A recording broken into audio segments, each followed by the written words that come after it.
hearing will be recorded. It will be live on YouTube. Please keep your microphones switched off. Unless you're invited to speak, then switch it on and introduce yourself. Just to mention at this point that we will deal with 2 applications first, then we'll be taking a short break of 5 minutes and deal with the following 3 applications after that. Now the officers will introduce themselves. Kirsty Charlton, Committee Services. Neil Carter, I'm the solicitor to the committee. Stephen Reid, I'm the planning manager, Chair. Callum Harvey, Senior Planning Officer. Louisa Olivier, Senior Planning Officer. Steve France, Senior Planning Officer. Alex Puddick, Senior Active Travel Officer. Phil Harrison, Highway Development Manager.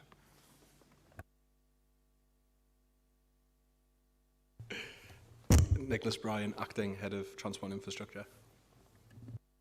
Thank you very much. We'll now start the meeting, and over to you, Kirsty, for any apologies for absence. Councillors Alan Bell, Mary Lynn Franklin and Liz Madison. And do we have any substitute members?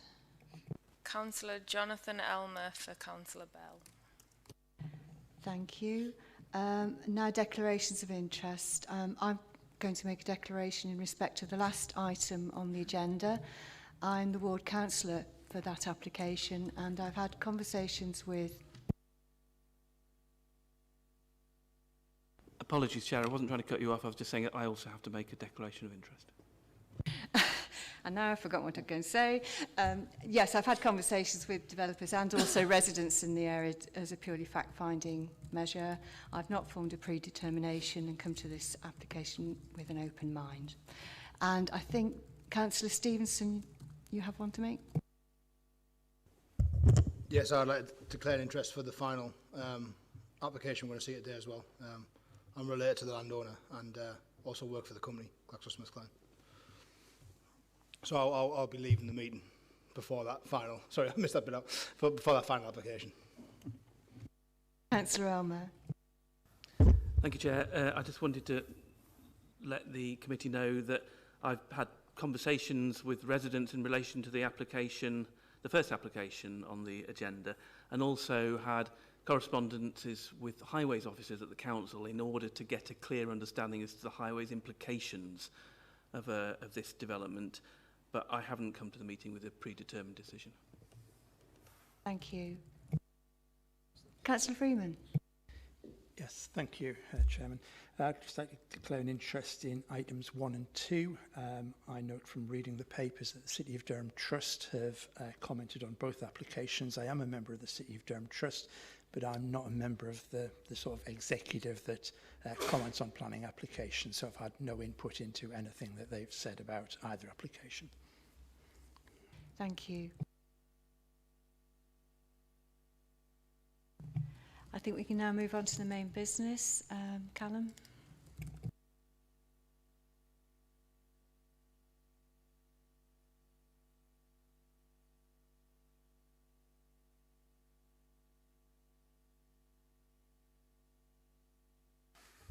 Right. Thank you, Chair. Good afternoon, members. So the first application on today's agenda is a hybrid application. Apologies, Callum. I think I'm rushing ahead of myself. We just moved to the speakers list at this point. Apologies. Apologies. I have someone who's registered today, Councillor John Turnbull from the Parish Council, and an objector, Ian Thomas, and one of the supporters, an agent for Barrett's Home. Starting with Councillor John Turnbull, you have an unlimited time, but obviously as protocol requires, try to keep it as close to 5 minutes as possible. Thank you.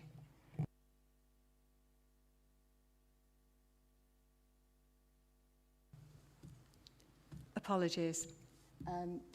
Are the minutes approved? Seconded. Thank you, Councillor Bellingham. Thank you. Councillor Turnbull, your turn now. Yes, I'd just like to support everything what the Parish Council have put forward.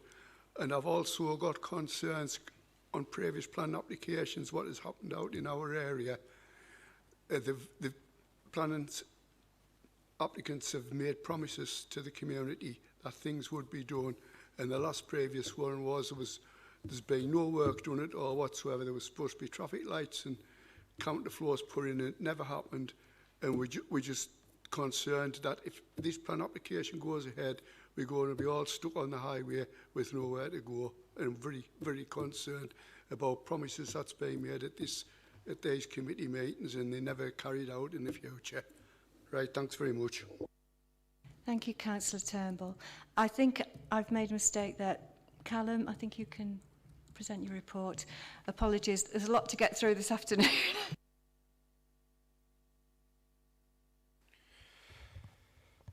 Right, okay. So the first application on today's agenda is a hybrid application, which is made up of two parts. So the first part of the application seeks full plan permission for the construction of 140 dwellings, a primary site access and associated SUDs and landscaping.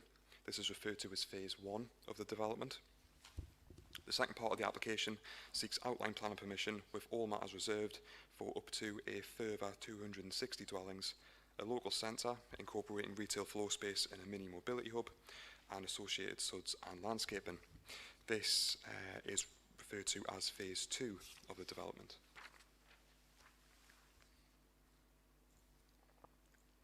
So just some quick updates, Chair. So there was a couple of errors in the officer report. There was a duplicated condition, so condition 28 is a duplicate of condition 27. Therefore, condition 28 is to be removed. There's also an incorrect condition number. Two of the conditions are labelled as condition 35, and one of them should say 36. So, following the above changes, there are now 65 conditions instead of the 66 listed in the officer report. And we've also received objections from Brancepeth Parish Council and from Councillor Cathy Hunt following the publication of the officer report, raising the following concerns. Encroachment into the countryside and subsequent landscape harm. The site was not allocated in the County Durham plan for that reason. Impact on heritage assets, highway capacity and highway safety, capacity of schools, GP surgeries, dentists and community facilities, unsustainable location due to poor walking and cycling connections, and traffic noise and air quality impacts during the construction period. So just getting into the main presentation, Chair, the first slide shows the location of the site in the context of Brandon, Meadowfield and Brownie, which form part of the Langley Moors cluster in the Council's settlement study. So this image shows the site. You've got Brandon off to the northwest, you've got Meadowfield to the north, and the Brownie estate to the northeast, with the Meadowfield industrial estate beyond.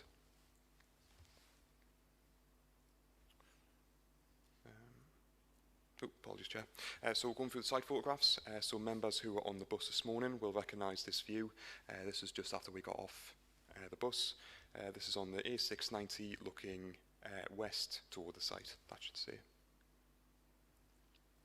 And these are the views from the north-eastern boundary of the site, as seen from the A690. So again, members who were on the bus, that was the gap in the hedgerow where we were standing, looking out into the field. And the proposed access arrangement will be somewhere in the middle of that shot on the right-hand side photo. So these are some photographs from within the site, looking south. So this would be phase 1 of the development. And these are some photographs taken adjacent to the farm, looking back to the east toward the edge of Brownie. And these are some photographs of the farm itself at the northern edge of the site. So the farmhouse at Red Barns is considered to be a non-designated heritage asset, and that has been considered in the officer report. We've also got the modern cow shed to the rear, as seen on the left-hand side photograph, and that's also discussed in the officer report. So this is another view taken from the northwest corner. This one's looking east along the A690. So phase 2 of the development would be on the right-hand side of the hedgerow, just on the right-hand side of the photo there. And then finally, this is another view from the junction with Scripton Gill Road This is off to the west of the site. We've got an existing bus stop there on the left-hand side, and the application does seek to provide improved pedestrian connections to that bus stop. So the application site is beyond the tree line in the background of the photograph. So as you're approaching Brandon and Meadowfield along this road, you wouldn't be able to see the site until you get past that tree line. So this is the proposed site in the context of Brandon and Brownie and Meadowfield. I've got another more zoomed in photograph on the next slide. So again, just showing the site's relationship with Brandon to the northwest, Meadowfield to the north, and Brownie to the east. So this is a more zoomed in image. Access would be sought from the A690 to the north, with the layout focused around a wide landscaped boulevard curving from the access around the farm and off to the southwest. To the southeast of the proposed dwellings would be a large area of public open space, whilst to the south would be a new structured planting and a new structured line of planting and drainage basins to form a new and improved settlement edge. So it is felt that the tree belt to the west and the new and improved tree belt to the south will actually lead to a better settlement edge than the existing arrangement on the edge of Brownie. To the north of the proposed dwellings, around the edge of the existing farm, would be a 4.5 metre high earth bund to act as both a visual and an acoustic screen. So this slide shows the phasing plan. So as mentioned earlier on, the first phase is shown in green, and this application seeks detailed consent for the green element, and this application seeks to establish the principle of further development within the blue area. In terms of the character areas, despite the application only seeking outline consent for the western part of the site, the applicant has worked with officers to prepare a design code for the entire site, which secures a high quality design for the entire development. The design code splits the site into 3 distinct character areas to provide some design variety across the development. Firstly, we have the village core character area to the north, then a more open and landscaped area to the south, and then a more urban character approach to the east to reflect the transition from this site into the adjacent urban area of Brownie. And this is some indicative visuals of what the dwellings would look like. So the next slide shows the proposed access onto the A690. The access would be a signalised junction and would include a crossing which can be used by both pedestrians and cyclists to improve the sustainability of the development. The creation of this new junction would require a change to the speed limit along this section of the A690, and officers feel this can be safely achieved. It should be noted that this drawing is indicative only, and it is still subject to detailed design approval by my colleagues in the Highways team under the Highways Act.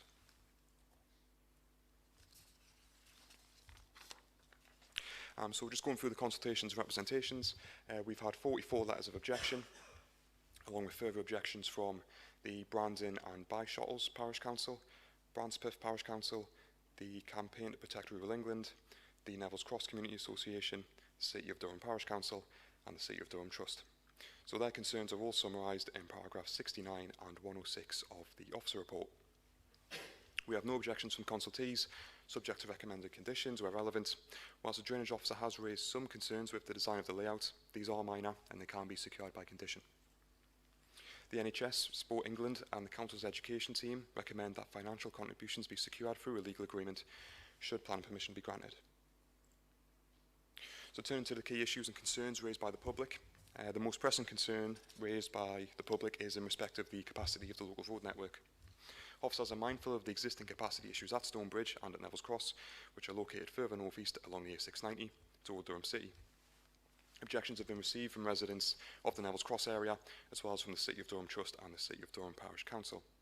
Concerns have also been raised by residents who are more local to this site and by the Brandon and Byshottles Parish Council in respect of capacity of give-way junctions along the A690 closer to this site. So the Brownie Lane junction to the northeast of the site is of particular concern. So in response to the highway capacity concerns, the Highways Officer is seeking a £700,000 financial contribution from this development to be put toward a wider package of works along the A690.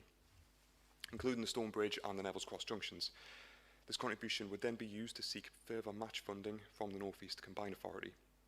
It is anticipated that the £700,000 being sought from this development at Brandon would enable a larger fund of £4.6 million.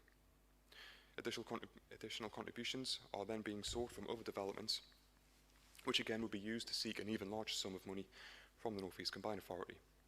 Officers are mindful that this presents a significant opportunity to address the capacity concerns along the A690, including at Stonebridge and at Neville's Cross. So another key concern raised by the public is the capacity of local schools, the GP surgery and other local infrastructure to accommodate this development. If members were minded to grant planning permission, officers recommend the following in financial contributions to mitigate the impacts of this development. So almost £2.3 million in contributions toward increasing the capacity of schools, more than £193,000 toward increasing GP surgery capacity, more than £118,000 toward improving allotments, and more than £149,000 toward improving sports infrastructure. So combined with other matters, officers recommend that a total of £3,660,839 be secured in contributions. In terms of the other key issues and concerns raised, so we've got the scale of the proposal on a site which is not allocated for development, incursion into the open countryside and the subsequent visual impact within the wider landscape, and loss of agricultural land. So, apologies, Chair. So just flicking through the harms, we have the loss of some Grade 3A agricultural land. This is deemed to be a limited degree of harm, which can't be avoided. Another concern is impacts from the operation of the adjacent farm. So following agreed mitigation measures, as discussed in the officer report, officers feel this leads to a limited degree of harm. We also have incursion into the open countryside and the subsequent visual impact within the wider landscape. So following agreed mitigation measures, again, a limited degree of harm. We've also got some concerns regarding the sustainability of the location of the development. However, the package of measures to be secured through conditions and through financial contribution helps reduce the degree of this harm. To turn to the benefits, we have the delivery of new housing, including affordable dwellings and bungalows, and the subsequent economic and social benefits, including the creation of jobs during the construction period and increased footfall for local businesses. All of this leads to a significant weight in favour of the proposal, given the county's outstanding housing needs. We also have the over-provision of on-site public open space and the provision of more than the required 10% biodiversity net gain, which is to be delivered on-site. So just to conclude, Chair, in accordance with paragraph 11D of the NPPF, given the absence of a 5-year housing land supply, the identified adverse impacts do not significantly and demonstrably outweigh the benefits of this proposed development. Officers therefore recommend that members approve this application, subject to entering into a legal agreement with the applicant, as summarised at the bottom of the officer report, and subject to conditions listed at the bottom of the officer report, as updated earlier in this presentation. Thank you, Chair. Thank you, Callum. As I mixed up the order previously, Councillor Turnbull, would you like to just repeat your comments at this point? Yes, Chair, I have to say in the presentation, I'm more and more concerned on the highways issues of the whole scheme. I don't think it's been looked at properly. We were promised traffic lights on a previous application at Meadowfair Junction, which never materialised. We were told after the plan application was passed that the work could go ahead. Since then, we've got more and more traffic. We've got more and more use on the industrial estates. And on a morning, I live further along from from where the development's going to be, and it takes a long time to get out onto the A690. Sometimes we backed up right into Meadowfair off that junction, and all I can say is these houses is going to create a bigger problem. And also, I'm concerned at the loss of all the grain fair sites around the area. We've started to lose a lot of the wildlife around the area with other work that's been going on, and I just think it's all wrong. The development's all wrong for the area. That's all I've got to say. Chair, thanks very much. Thank you, Councillor. Now we have a Mr. Ian Thomas, who's objecting to the application. You have 5 minutes, Mr. Thomas. Thank you. I'm speaking as a concerned resident of Neville's Cross. My comments apply equally to the Usher Moor development next on the agenda. Firstly, as an engineer and civil servant, it simply beggars belief that the location of nearly 600 houses can be determined speculatively at the whim of developers, with zero strategic assessment by Durham County Council as to the desirability or suitability of these locations. They are simply the wrong-sized developments in the wrong locations in the county, as reflected by the many objections, with no evidence provided of a need for housing on this scale to the west of Durham City, and no evidence of sufficient supporting infrastructure. I'd like to focus on transport. It is clear in the submitted documents that the vast majority of the new journeys will head eastwards through Neville's Cross and Durham City for onward transport links and job opportunities. Neville's Cross, and in particular the A690, and C-classified residential Lowesbarn Bank are close to stationary for 4 hours a day currently, with associated poor air quality.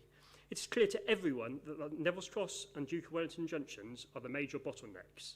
The Highways Department have themselves repeatedly admitted that the Neville's Crossing is over-saturation capacity and that there is nothing that can be done to squeeze more vehicles through this junction. Neville's Cross residents are also hugely concerned about road safety to the west of the city. Every request for improvement for pedestrian or cyclists has been refused by DCC Highways due to impact on traffic flows on exceptionally busy roads. So the public feel aggrieved that the same department is now willing to sanction so much more traffic on these roads with the inevitable impact on flows. There is currently no safe cycle route from Usher Moor or Brandon to the city centre. It is obviously not sufficient for DCC to build a pot of Section 106 money for vague and unspecified A690 corridor improvements, which will merely move around the locations of queues.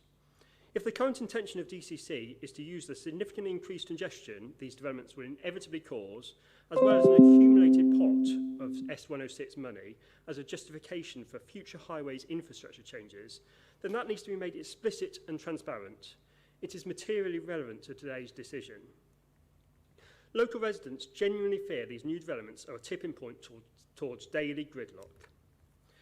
Without a clearly articulated plan on how the expected 10% increase in journeys through these junctions at peak times can be achieved, it is unclear that the resulting residual impacts of these housing developments can be described as anything other than severe. There are therefore clear grounds and indeed a duty for Highways and DCC to reject the application under NPPF paragraph 116. I urge decision makers to reject the developments on the basis of severe residual travel impacts, or to at least postpone a decision until there is a transparent and realistic plan in place as to how these impacts can be addressed. Thank you. Thank you very much. Now have Mr. Joe Ridgeon, agent for Barratt. So you have 5 minutes. Thank you, Chair. The applicant has worked with officers to ensure the delivery of a high-quality scheme. The design of the layout has been a collaborative process and has been amended numerous times during the determination to ensure it achieves all of the Council's requirements. Both parties consider that the site provides a sustainable development opportunity which contributes to the provision of an appropriate mix of housing sizes and types, particularly promoting family housing with 20% affordable housing and 10% bungalows, which will allow people to stay in their local community. We thank officers for their time and diligence in working cooperatively to ensure a fully policy-compliant proposal with no objection from any professional officers of the Council or statutory consultees, and we welcome the positive recommendation. Barratt Homes have a long history of delivering high-quality development in Durham and are proud to continue this record of investment. This development is a strategic scale scheme of 400 new homes that provides a real opportunity to deliver new homes, extensive open space and wider improvements in the local community. A key element of the design is the landscape proposals, which incorporates community orchards, play areas and walkways which go through the site and beyond to local amenities. The landscape proposals account for 64% of the site coverage, which ensures that it's central to the design, all of which will make it be accessible to the wider community and not just occupants of the development. The site is a logical rounding off of Brandon. It's fully compliant with all key policies of the adopted County Durham Plan, including Policy 6, which supports developments that are well related to existing settlements. This site is a sustainable location and has embedded active travel principles within the design. As detailed in paragraphs 286 to 297 of the committee report, the A690 corridor is an existing bottleneck for traffic in County Durham. Delivery of housing on this site will provide private funding which can be used to leverage additional public sector funding. This presents a significant opportunity to address the capacity and safety concerns at Stonebridge and at Neville's Cross. This will be delivered through Section 106 obligations totalling £910,000 to deliver a comprehensive upgrade to the A690 corridor, including transport-related measures to alleviate congestion and improve journey times through highway and active travel upgrades. As well as the strategic improvements, the site will also deliver local highway improvements. The access to the A690 will be via Signalised Junction with a toucan crossing to take pedestrians and cyclists to the 3-metre wide shared footpath to the north of the A690, providing a direct route to the services and facilities in Brandon. The access will also facilitate the relocation of the bus stop, and these highway improvements, along with the change to a 40-mile-an-hour speed limit, will not only ensure safe access to the development site, but will also address existing speeding concerns raised by residents. The development of 400 new predominantly family homes will also mean that there's a need for additional school provision. Working with officers, the required need has been fully identified and will be addressed through an education contribution of nearly £500,000 towards nursery and early years capacity, over £1.4 million for secondary school capacity, and £335,000 towards improved SEND provision. The new homes proposed have been designed to reflect the most recent changes in building regulations and are so more energy efficient, which will save residents money on their bills, with all houses having solar panels and improved insulation. The proposed housing, 10% of which will be bungalows, will also be supported by a local centre, which will include a shop to provide future residents with somewhere to buy essentials. The development will create new investment in the area and tangible economic and public benefits, including £805,000 per annum in council tax, increased expenditure of £11 million in the local economy based on average weekly expenditure, and significant developer contributions in excess of £3.6 million. This application will bring significant investment into the county through construction and Section 106 obligations, as well as making a significant contribution to addressing the shortfall of family housing in the county. The proposals are policy compliant and there are no other material considerations which indicate otherwise. We therefore urge members to support the officer's recommendation and approve this application today. Thank you. Thank you, Mr. Ridgen. Can I just point out, Mr. Thomas, I think you've got your mic on. You switched it off. Well done. I think at this point I'll call on Nick Bryan to make comment, as this is a key issue in this application. Thank you, Chair. Yes, so obviously some of the points raised there around the concerns around the highways operation on the A690, which I can appreciate. In terms of what the proposals are on the 690, the council is aspirations to deliver improvements all the way from roughly where the Brandon site is, all the way into where Durham Bus Station is at North Road Junction. We've secured funding already through the Bus Service Improvement Plan funding through NECA for the first tranche of that, which is works from Neville's Cross into North Road roundabout in the Durham Bus Station end. We would be looking to enhance the route from Neville's Cross out to Brandon as part of a second tranche bid that we're preparing at the moment. Therefore, if this application was granted, we would look to utilise that Section 106 contribution towards that funding and leveraging money from NECA to deliver a scheme that is providing betterment along that corridor as opposed to just mitigating the impact of the development itself. As part of that as well, whilst that will focus on bus priority predominantly, but there will be localised improvements around capacity as well, we would look to develop in parallel a active travel provision along that same corridor. As I say, the Combined Authority prefers schemes that are multifaceted in that regard, so we would look to put in a proposal that would deliver both of those things, therefore utilising, as I say, the 106 funding that might become available. Thank you. Callum, is there anything you want to add? Yep, Chair. So I suppose the other main concern raised was the principle of supporting this site. So whilst I recognise it is a proposal for a windfall site, so it's not allocated in the County Durham plan, and it is a relatively large scheme at only 400 dwellings. As explained in the office report, there is clear evidence of housing need.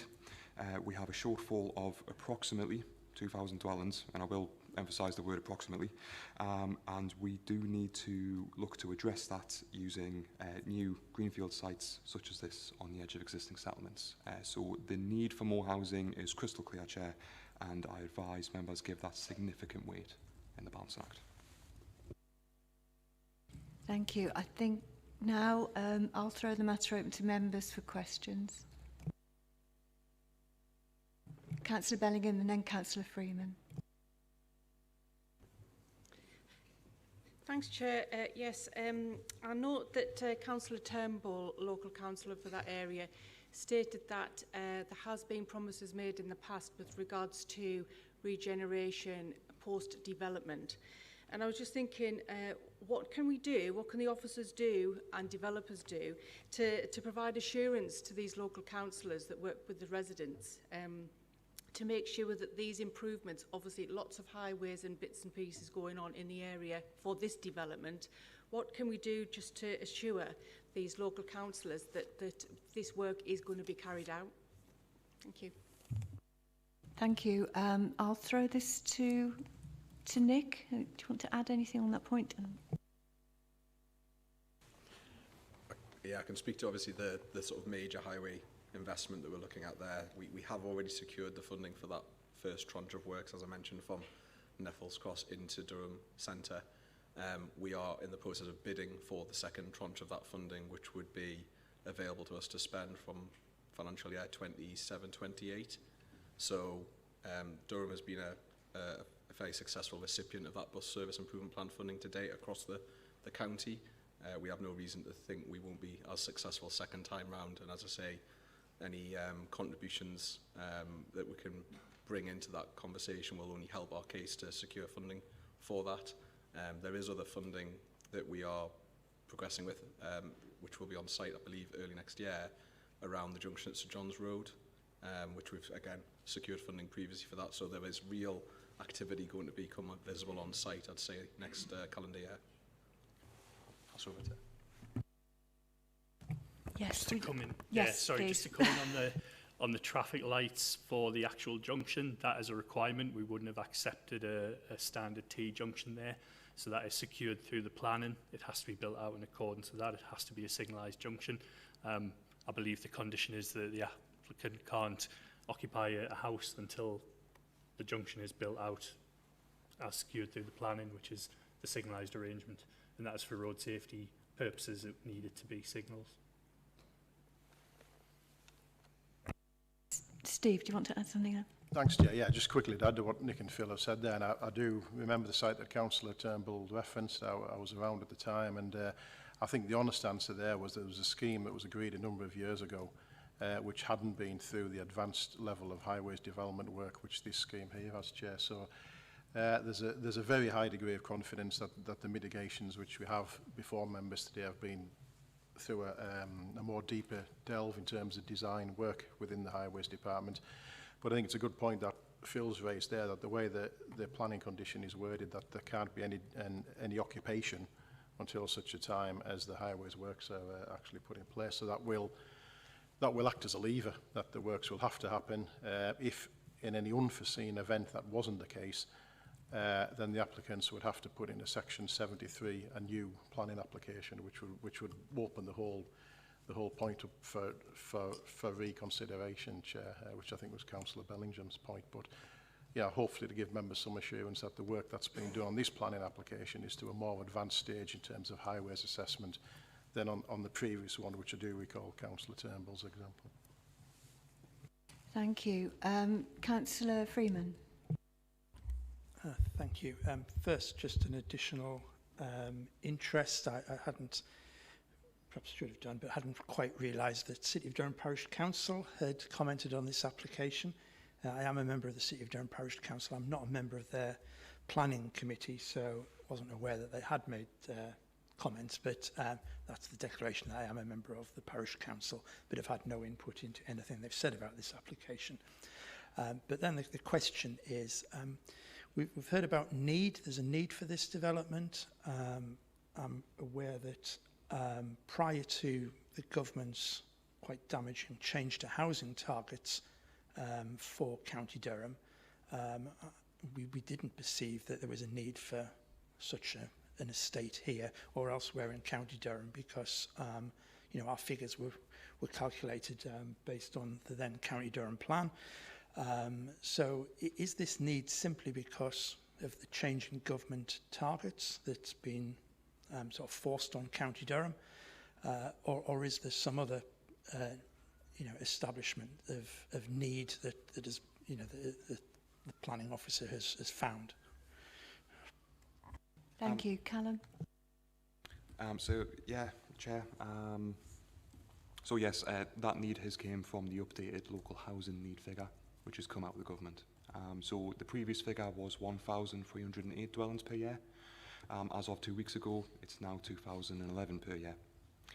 So, as explained in the office report, we do have an outstanding need. Thank you. I think Councillor Schumann and then Councillor Hope.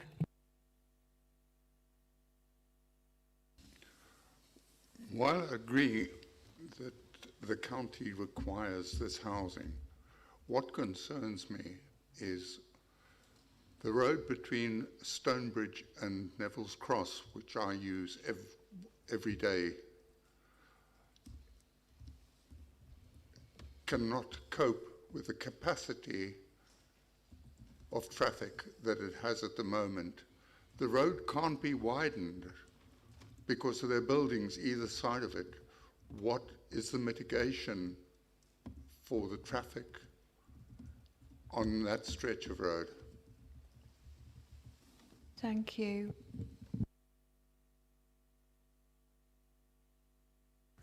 Phil Harrison? Oh, are you going to deal with it, Nick? Okay. Yeah, sorry. I can't get into all the technical details, but effectively we need to better manage the traffic arise at Neville's Cross. Obviously, that's where the main congestion arises from, and it becomes overwhelmed. Therefore, with the introduction of some of the traffic control junctions that have been discussed both with this site and as I mentioned, St John's Road and others, that will help throttle the arrival rate up to Neville's Cross, giving it a better chance to actually appropriately operate and get traffic through there more efficiently. So, but you're absolutely right in terms of physical space to widen, that is very constrained along that corridor. So we have to be smart in terms of how we manage the traffic flowing along that corridor. Thank you. Councillor Hope? Thank you, Chair. Councillor Kenny Hope, Delvsley and Division. My big concern is the loss of agricultural land, and this is happening up and down the country. County Durham has to follow what is set out from central government, and them targets are given to us. If, say for instance, we were to not agree to this planning application, that would then go back to a planning inquiry, and the inspectorate, I believe, would probably overturn it. That there would cost the council in excess of £160,000, and central government will just overturn it in any way. So for that reason, and the reason of the hard work that's been going on in the background with officers and the developer, I support the officers' recommendation, and I would like to move this application. Thank you. Point of order, Chair. We're still on questions. We are, yes. I note your position, Councillor Hope. Councillor Stevenson, you have a question? It's kind of been covered by the last two, so we'll move on to discussion, if that's okay. Thank you. We'll move to discussion. Councillor Elmer. Thank you, Chair. I'm speaking in relation to this application. This is the division that I'm a councillor for. And over the past 6 months, a year or so, there's been obviously growing concern from the community in relation to this application. Barrett's have done a couple of consultation events, and I've been to those consultation events and talked to numerous local residents in relation to this, countless. I would say that you know, you can look at the list of organisations that are opposing this. They include Brownie Residents Association, Brandon and Byshottles Parish Council, City of Durham Trust, City of Durham Parish Council, as I say, as well as many local residents. And of course, you heard Councillor John Turnbull speak a moment ago from Brandon and Byshottles Parish Council. And so what I'm trying to do here is represent the positions and the issues that those residents have related to me. And I have to say that I don't think I've spoken to a single person who's positive about this application. Not a single person. So first of all, I don't want to speak too long on highways issues because that's already been very ably described by the objector at the back of the room in terms of the additional quantity of traffic that it will push down the A690 and the congestion that it'll result in further up the road. There's also serious issues in relation to traffic trying to get out onto the A690 from the top of the B6300 and actually all the other roads that connect onto it, because the traffic is so gridlocked along that route. You just can't turn right onto it because you can never get in. So this is going to make that even worse. I would question the sustainability of these houses from the perspective of the building and the heating technology that they're using. They're using gas boilers at a time when we're really trying to move away from gas boilers, especially with well-insulated houses. It's much, much cheaper to use air source heat pumps, and that would represent a saving for residents in terms of their future energy bills. I also want to briefly touch on the issue in relation to need, because it is important, as Councillor Freeman was saying, to understand how the government have changed the way that need is calculated. And right now, it's simply based on a percentage uplift of the housing, the quantity of housing that's already in a location. But the previous approach to evidencing need, well, it was a demographic approach. So you would look at the incoming, basically net migration into the location. So people moving in, people moving out, birth rate, death rate, and how the age structure of the population varied as well. And on the back of that, you'd calculate how much housing there's a need for. And indeed, what sort of housing that should be. So, for example, we know that in this area, in Brandon, there's a need for housing that suits the needs of older people, accessible housing. There's a need for really cheap housing that has low rents associated with it and low purchase prices. A proportion of this housing is affordable, but what that basically means is 20% off the £300,000 price tag. So it's not really affordable. What we need is housing going in on previously developed sites, of which there are loads of in this area. And council housing or social housing, that's what the area needs, not expensive executive homes. So I just want to push back on that issue of need, because it really is not what we need, these particular houses. Callum, can I ask you to just point your laser pointer at the map for me, if you've got one? I just want to show that what I'm trying to demonstrate here is that there was, and this has been talked about for decades actually, the possibility to create a relief road between the A690 and the B6300. So that road was proposed to come off at Red Barns Farm. If you wouldn't mind pointing at Red Barns Farm, if you can, that's it. And then it would sort of travel in that direction and meet the A69, meet the B6300 there. Of course, that would enable southbound traffic to completely avoid Durham, Neville's Cross, everything. So it would have been a really useful method for just taking a sizable portion of the traffic off the A690 in the first place. The fact that this development's going in completely blocks that opportunity. So it can no longer go ahead because of this application. I want to talk to you as well about the interactions I've had directly with Barratt Homes in relation to this application as it's developed. There's a real issue in relation to congestion within adjacent the Meadowfield Health Centre.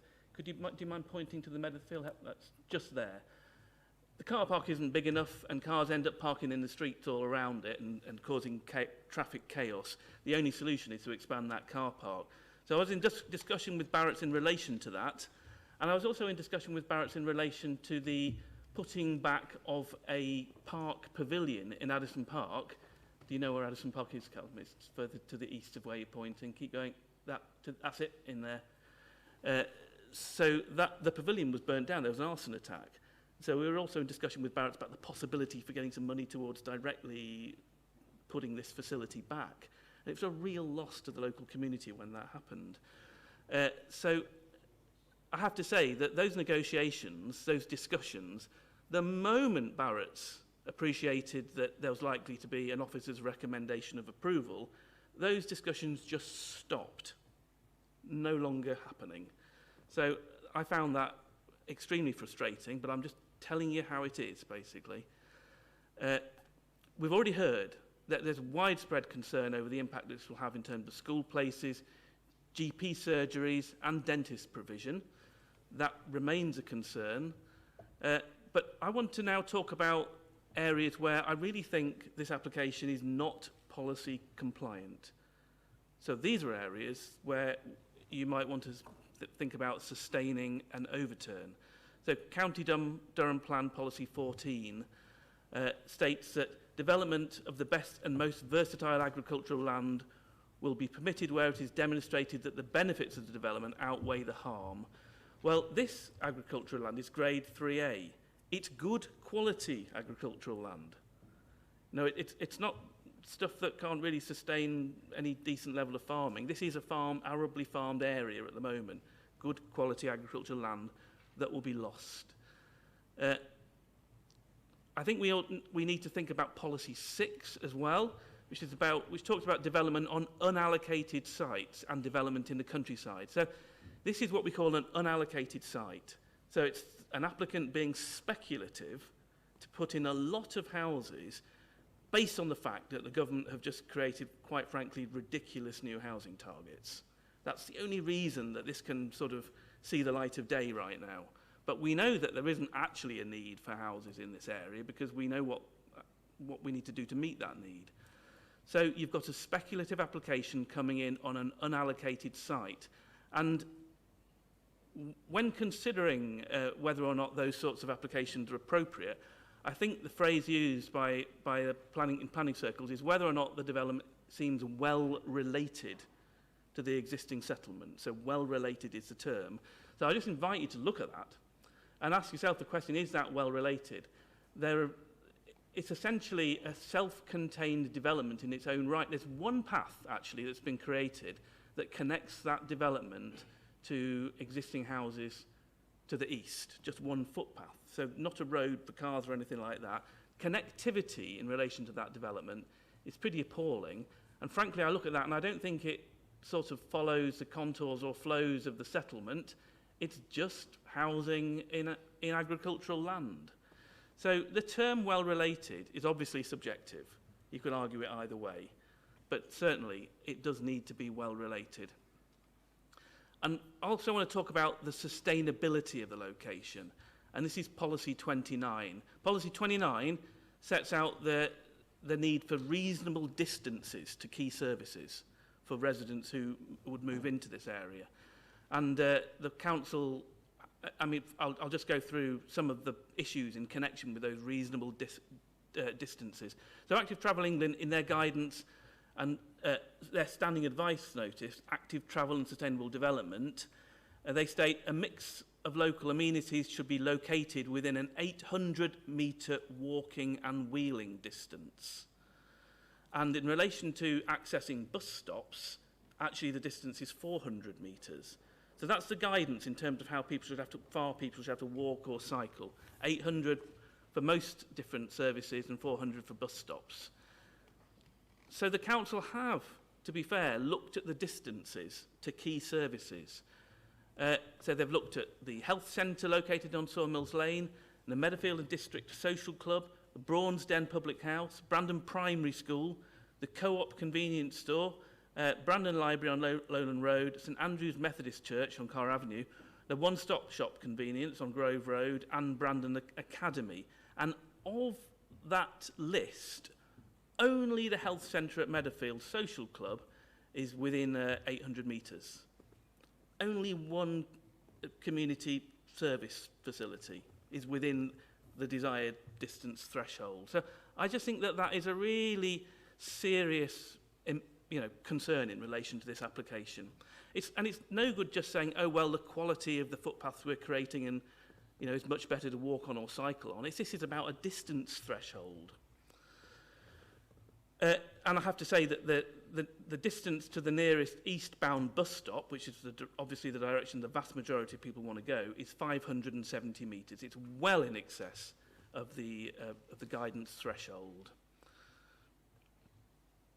Thank you, Councillor Elmer. Can I just wind up? Sorry, I'm talking for a brief amount of time, a serious amount of time here. I just also want to make the final point that the previous application for Broadmeadows did include what was going to be a signalised junction. I think a roundabout might have been mentioned. Neither of those two things were actually delivered after the development. So they were also agreed as being needed by the planning process, but never got built. And right now, just further down the A690, where a new Aldi has been built, there was a requirement to build a sort of crossing point into the A690 there, and that was a condition that trading couldn't actually start till that had been built. It's not been built. So you've heard assurances there that these things will happen and the planning system can make sure that they happen, but the reality on the ground we keep seeing is that they don't happen. So I would like to, Chair, recommend that we overturn the officer's recommendation and don't approve this application. Thank you, Chair. Thank you, Councillor Elmer. I think we'll just address current policy because you've obviously gone back a long way and perhaps move it into the present. Do you want to add anything here? Thank you, Chair. Yes, I think it's fair to say some wide-ranging comments from Councillor Elmer there, including some comments I think that go at the heart of the application, but I'm pleased to hear he had assured Mr Carter before the meeting that he didn't come in with a predetermined view, which was good to hear. In terms of the housing figures, Chair, I think members will recall we stayed back after one of the earlier planning committees and James Cook, the planning policy manager, gave a presentation on the new government figures, and we were quite candid in saying whether we all like it or not, the figures are the figures. Councillor Elmer was right in terms of how some past housing methodologies have been populated, depending on economic impacts and migration trends. Again, as a matter of fact, sat in this chamber in November 2025, that's all water under the bridge. There was a hell of a political debate on that round about Christmas time, and the government's decided we have to go with the figures we have to. Some of the other points raised there, in terms of the developers allegedly making an offer in respect to the pavilion ahead of submission of the planning application. Again, as members will recall from the planning training we had back in May, we can only confine our considerations in planning committee to the essential mitigation which is required. I've no reason to doubt what Callum has put forward in terms of the recommendation that all the essential requirements have been secured as part of the assessment here. In terms of the housing mix, I think Callum covered that in his report before. We've got everything present planning policy in the County Durham plan requires. Again, it may well be, and again, as members are aware, we're now embarking on a new local plan that will give us the opportunity, Chair, to look at potentially higher numbers of bungalows or a different mix of social housing. But in terms of considering this planning application here today in November 2025, we have to go with present policies, and I think it's my understanding from talking to Callum that we have secured everything we can ask for under that. The previous relief road plan, yes, I do recall that as an officer who's been in the council for a number of years now. For whatever reason, that didn't make it into the County Durham plan. Again, we are where we are. This planning application has looked to present a different narrative, and I think it's my understanding that all the A690 mitigations, which Nick and Phil have talked about earlier, none of those were on the table at the time we were looking at the bypass proposal. So I think what's happened here, I think there's been a switch in strategy. We cannot, and again, apologies, Chair, I know members will appreciate this, we simply cannot give any weight in determining this planning application to an ask for a bypass, because that is no longer on the table. But there has been a different strategy developed and worked through with senior officers in the highways team, which has concluded under the present NPPF balancing tests of severe impact, this passes the test. So, yeah, I have a lot of sympathy with some of the points that Councillor Elmer's made, but under the way we sit today, under paragraph 11D, I'm very confident, and I think colleagues across the room are, that all the relevant boxes have been ticked. Thank you, Steve. I think I would add that I agree with many of the points you've made, Councillor Elmer. But I really feel that we are tied by the current policy housing need, that there is a shortfall, whether we like it or not, there is, and we are required to give significant weight to the economic and social benefits of providing housing. It doesn't mean that we have to ignore issues with a development, but they carry a lesser weight compared to the need for housing. And in my view, for what it's worth, I think the benefits here outweigh the adverse consequences. Councillor Stevenson. Thank you, Chair. I would just like to point out that Councillor Elmer did say he had no predetermination, and after his lengthy speech that was pre-prepared, it does sound like he had some predetermination. Despite that, I do agree with a lot of what he said. You know, the loss of farmland, you know, although it's not all 3A farmland, there is some loss of farmland. I agree with these points of the local residents. You know, their needs for housing and what type of housing they need. But going back to what Councillor Freeman said, and also what Councillor Hope said, unfortunately we have to follow and make decisions on the national planning policy, and the national planning policy indicates that these type of developments should be recommended, and the need for housing is there. And like Callum said earlier, that you know, with 2,000 houses short in County Durham, and that's every year going forward, so we need to consider that. So I'd like to move this to approval. Oh, second, I forgot that was also... So you're seconding Councillor Hope's I am motion? seconding Councillor Hope's Thank you. movement. Thank you. So all those in favour of the application? 1, 2, 3, 4, 4, 5.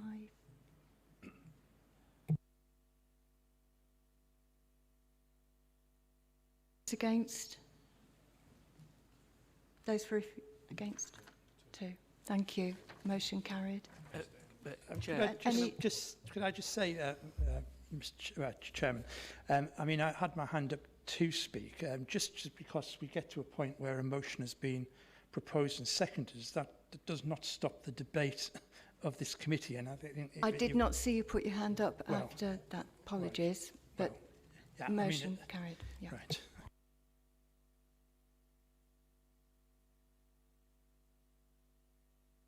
Application is approved.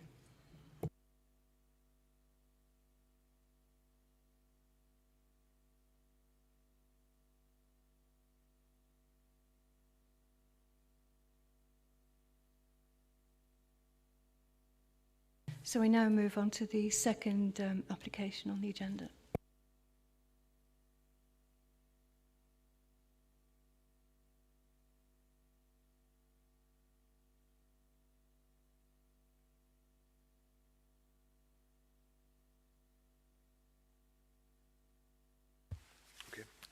Thank you, Chair. So the second application on today's agenda is for the erection of 158 homes with associated landscaping and infrastructure at land to the south of Cockhouse Lane at Usher Moor. So this is the site location in the context of Usher Moor. So as shown on this slide, we have existing housing to the north and to the east. We have some allotments off to the northeast, and we have a dense tree belt off to the south. So this is a more zoomed in photograph of the site. So access would be sought from Cockhouse Lane to the north, and we would have a structured landscaping belt to the west, and also the footpath connection off to the east from the back lane. So just flicking through the site photographs, the members who were on the bus this morning will recognise this view. It's where the bus pulled up on Cockhouse Lane. So looking first to the southeast and to the south across the site, and then southwest and west. And these are the site photographs showing the back lane located to the east of the site. So whilst the footpath connection is proposed to this back lane, there is no vehicular access to this site from this direction. And then this photograph as well just shows a long distance view from New Brandspeth off to the south. So the application site is roughly in the centre of the photograph, above the tree belt, so roughly just behind where that lamppost is. So you've got Usher Moor on the right hand side, on the hill off in the far distance. So turning to the proposed site plan, as mentioned before, the proposal seeks to create an access from the north with the structured landscape and belt off to the west. So the access would, the main route going through the site would come down the hill and then off to the east. And we have areas of public open space and drainage at the southern side of the site as well. So this slide shows the proposed access arrangement on the Cockhouse Lane. There will be a protected right-hand turn and a pedestrian crossing. And this is some indicative images of the proposed dwellings. So there'd be a mix of single-storey bungalows and 3 beds, 4 beds and 5-bed houses. So in terms of the consultations and representations, we've received 37 letters of objection and a further objection from the City of Durham Trust. So their concerns are summarised at paragraph 97 of the officer report. We've got no objections from consultees, subject to recommended conditions where relevant, and the NHS and the Council's education team recommend that financial contributions be secured through a legal agreement should plan permission be granted. So turning to the key issues and concerns raised by the public, so similar to the first application of Brandon, the most pressing concern being raised is in respect of the capacity of the local road network. So this may seem like deja vu. So concerns about the existing capacity at Stonebridge and at Neville's Cross as you head into Durham City. So similar to the Brandon application, we have objections from residents of the Neville's Cross area as well as from the City of Durham Trust. So again, this is a very similar slide to the last presentation, the difference being that the sum of money being sought for this application at Usher Moor is smaller, the reason being it's a smaller development. So high-rise officers are seeking a £300,000 financial package from this particular development, which we hope would enable a larger fund to be sought from NECA, amounting to almost £2 million. So this is in addition to the money secured under the Brandon application. So again, officers are mindful that this presents a significant opportunity to address the capacity concerns along the A690, including at Stonebridge and at Neville's Cross. So again, the capacity of local schools, GP surgery and other local infrastructure was raised. So if members were minded to grant planning permission, officers would recommend the following in financial contributions. There would be more than £328,000 in contributions toward increasing the capacity of local schools. But officers do highlight that there is sufficient capacity at local primary schools and at Durham Academy, so there is a smaller amount being sought for this development compared to the previous application at Brandon. We're also seeking £76,000 toward increasing GP capacity and an additional £233,000 toward improving public open spaces in the local area, such as parks and recreation. So combined with other matters, officers recommend that a total of £1,029,630 be secured in contributions. So again, similar to the previous application, we've got concerns regarding the scale of the proposal on a site which is not allocated for development, incursion into the countryside and subsequent visual impact, loss of agricultural land, and the safety of the proposed access onto Cockhouse Lane to the north, and the subsequent impact on the existing car parking arrangements along Cockhouse Lane.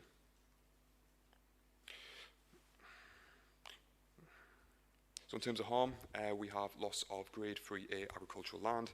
Again, this is considered to be limited and it can't be avoided. We also have incursion into the open countryside and subsequent visual impact within the wider landscape. Following agreed mitigation, this leads to a limited degree of harm. In terms of, apologies Chair, I keep skipping ahead, delivery of new housing is a benefit, including affordable dwellings and bungalows, and the subsequent economic and social benefits, including the creation of jobs during the construction period and increased footfall for local businesses.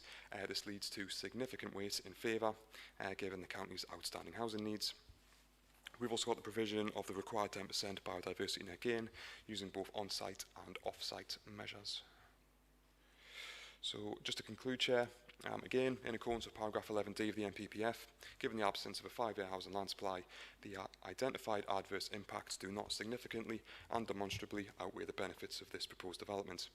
Officers therefore recommend that members approve this application, subject to entering into a legal agreement with the applicant, as summarised at the bottom of the officer report, and subject to the conditions listed at the bottom of the officer report. Thank you, Chair. Thank you, Callum. We have several speakers registered for this one. Objectors are Harriet Strahl, neighbouring resident. You have 5 minutes to speak. Thank you. Ladies and gentlemen, I am grateful for the opportunity to speak to you today, even if the cause is unfortunate. Every Monday morning, I get the bus from Ushaw Moor to Durham and then to Chesterley Street, where I volunteer at the animal shelter. Picture a single-decker. School children and commuters packed like sardines, the windows steamed up, the air rancid and stuffy. The bus inches forward in an endless queue of brake lights, commuters struggling to get to work. A 7-minute car journey takes half an hour. I often miss the next bus and arrive at the shelter late, already tired and feeling faintly sick. This is already reality for the residents of Ushaw Moor.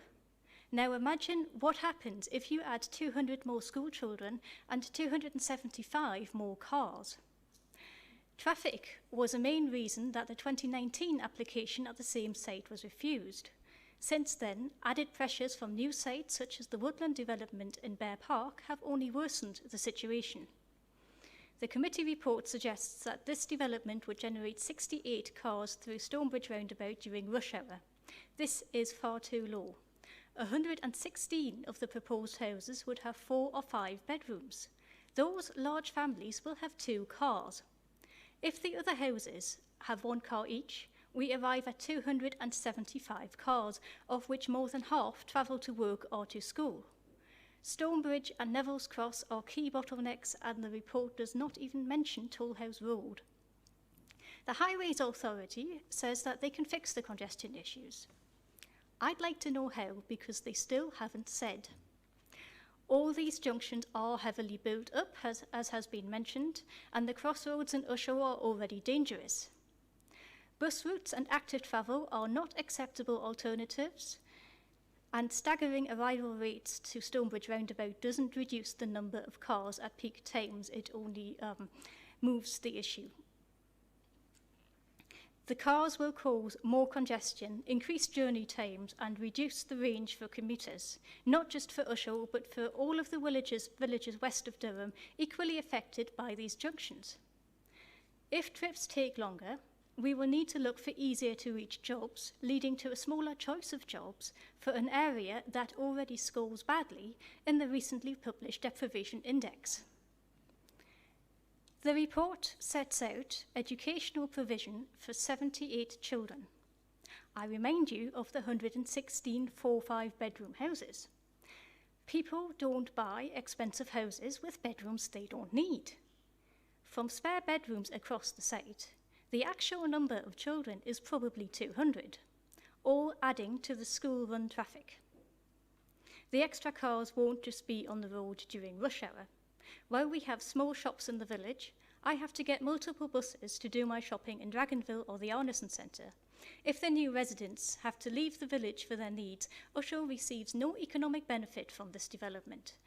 Locals can't afford these new houses, and the only new amenity is a play area, which we already have. To sum up, this development on unallocated land generates significant movement and does not minimise the need to travel. It has severe residual cumulative impact on road network capacity and causes an unacceptable increase in congestion, which cannot be overcome by appropriate transport improvements. This places it in conflict with paragraphs 115 and 116 of the National Planning Policy Framework and County Durham Plan Policies 6E, 10 and 21. To return to my Monday morning journey. 1 minute remaining. What happens if the development goes ahead?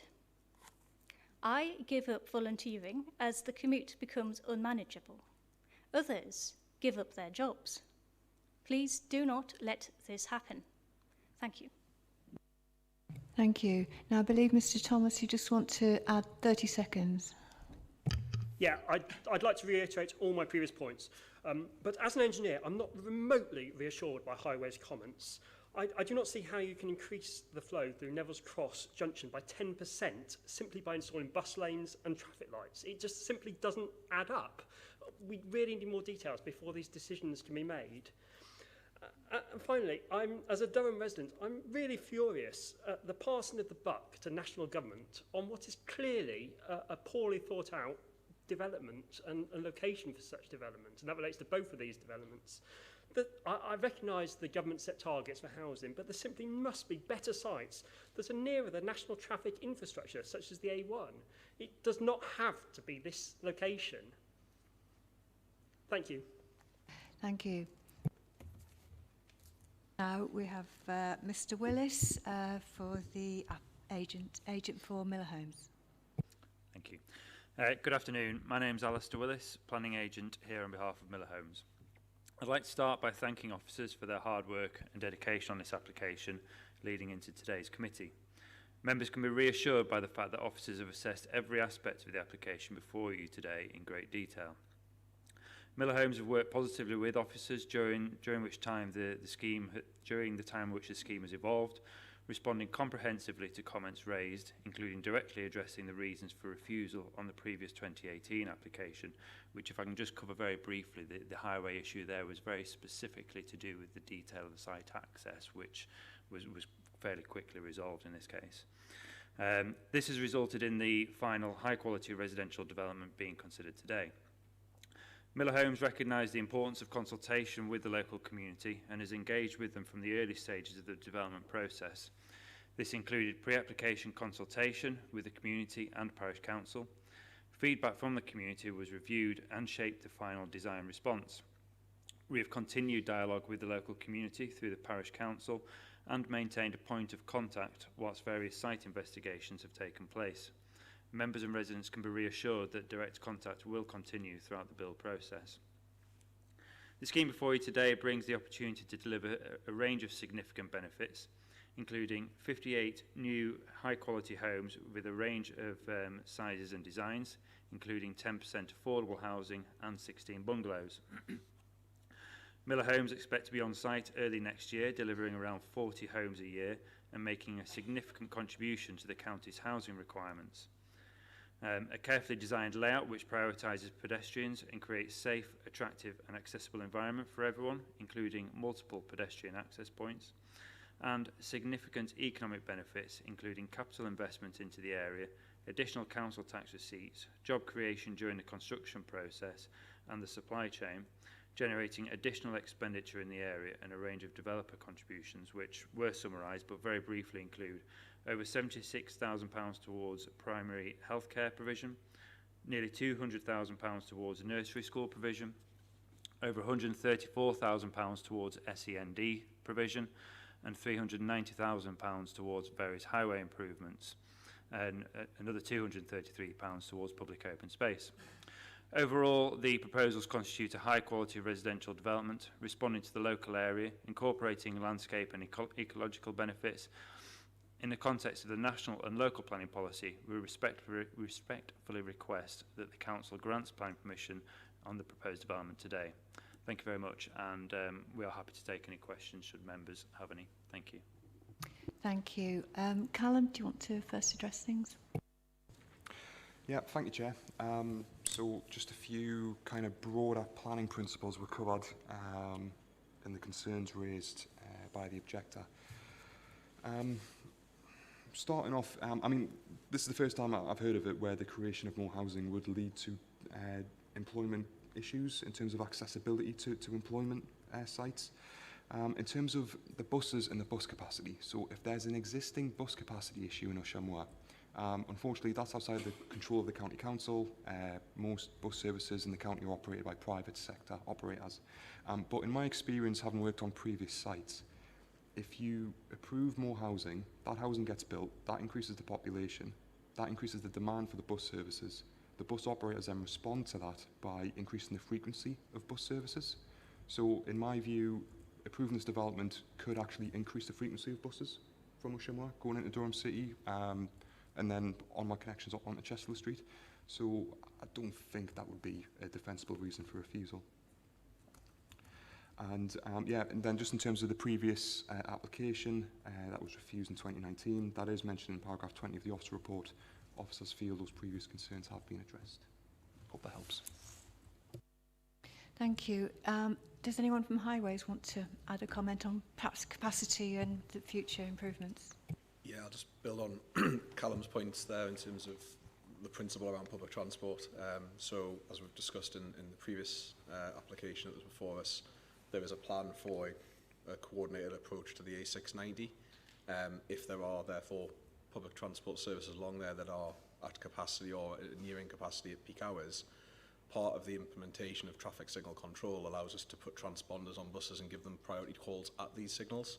So if there is a full bus on approach and it is currently in congestion, it will get a hurry up call, is the term, and be advanced through the traffic lights quicker than the rest of the traffic. That is an initiative that's going on around the whole region, and Durham is installing those on certain corridors, this being one of those, as I say, as a future aspiration. So the traffic signal control and in terms of the bus priority measures won't necessarily mean a bus lane will appear on the ground. It might mean that there are localised capacity improvements for which buses will benefit as well as general traffic, but that the transponders will be the real priority that would be enacted when a bus is travelling along there. So again, just to echo Callum's points, as those buses and demand for those buses increases, the operator responds in kind, whether it's through frequency, whether it's the size of the bus, etc. So that's things that will help the operations of this network, and obviously every person additionally who travels by bus is one potentially fewer car on that corridor also. In terms of this particular issue at Stonebridge, I think the key thing to point out here is the traffic coming down Stonebridge is at the mercy of the traffic coming in on 690. The opportunity to find a gap to pull out, obviously at the roundabout arrangement, that's pretty challenging at peak hours. When there is signal control there, that is more controlled in terms of there's a guaranteed amount of time for which a vehicle coming down this road would get green time to pull out, versus the minute where it's a combination of courtesy and an opportunity. So I think between those two factors, you will see an opportunity that will improve the current situation and certainly will mitigate the impacts of these additional vehicles that are forecast to travel down that corridor. The number of cars suggested as being 68, an increase. Can you comment on that? Because that's been questioned.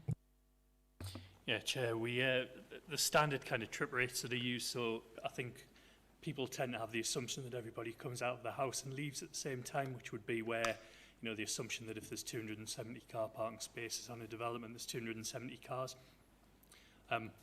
Trip rates are normally about 0.5, 0.6 for a housing estate. So that would, you know, that's probably 80 cars, but then of course not all of them go the same way. So the 68 going through Stonebridge is a realistic assumption of how many cars would go through in that peak hour. Thank you. Now I'll throw questions to the members. Councillor Bellingham, then Councillor Elmer. Thank you, Chair. I've got 2 points, if I may. The first one being for the agent, when he talks about jobs and possible apprenticeships. Are these jobs going to come from the citizens of County Durham and apprenticeships? If so, has he got a number? Mr Willis, would you like to answer? Yes, thank you. I can't give you an exact number, but I can certainly reassure you that Miller Homes, throughout their developments across the region, do take as many of the apprentices as they can from the local authority area. Thank you. Yeah, just to add to that, Chair, in my experience, when developers say they're going to do that, they do that. So. Thanks. Councillor Elmer. Thank you, Chair. I just wanted to ask a question in relation to the sustainability of the location, so in connection with Policy 21. Have you got an assessment in terms of the physical distance to key services that people will have to walk from this proposal? And what's your sort of, I guess, judgment in terms of the overall sustainability of the location based on these walking and cycling distances? Thank you. Callum. Yep, Chair. It's a good question. So it is mentioned in the officer report. I'm just going to find the paragraph number. If you give me a moment. So it's paragraph 150 on what I believe is page 20 of the report. So as members will start to notice as we take more committee reports to this committee, we have a standard approach where what we do is we measure the nearest walking distance from the centre of the site to the nearest facilities and amenities. So paragraph 150 of the report, I've listed a number of facilities and amenities which are within 800 metres actual walking distance from the site. The reason being is the proximity of this site to the centre of Usher Moor. So we've got things like a shop, we've got a couple of churches, public house, we've got a few shops actually, a pharmacy, primary school. So these are the sorts of things that we would typically look for. Some smaller settlements, members may cast their mind back a couple of months ago to an application that was recommended for refusal. We felt that those services and amenities weren't there, so they weren't convenient walking distances. But I feel here at Usher Moor, there's more than enough existing services to support a development of this scale. Thank you. Any more questions? Councillor Shulman.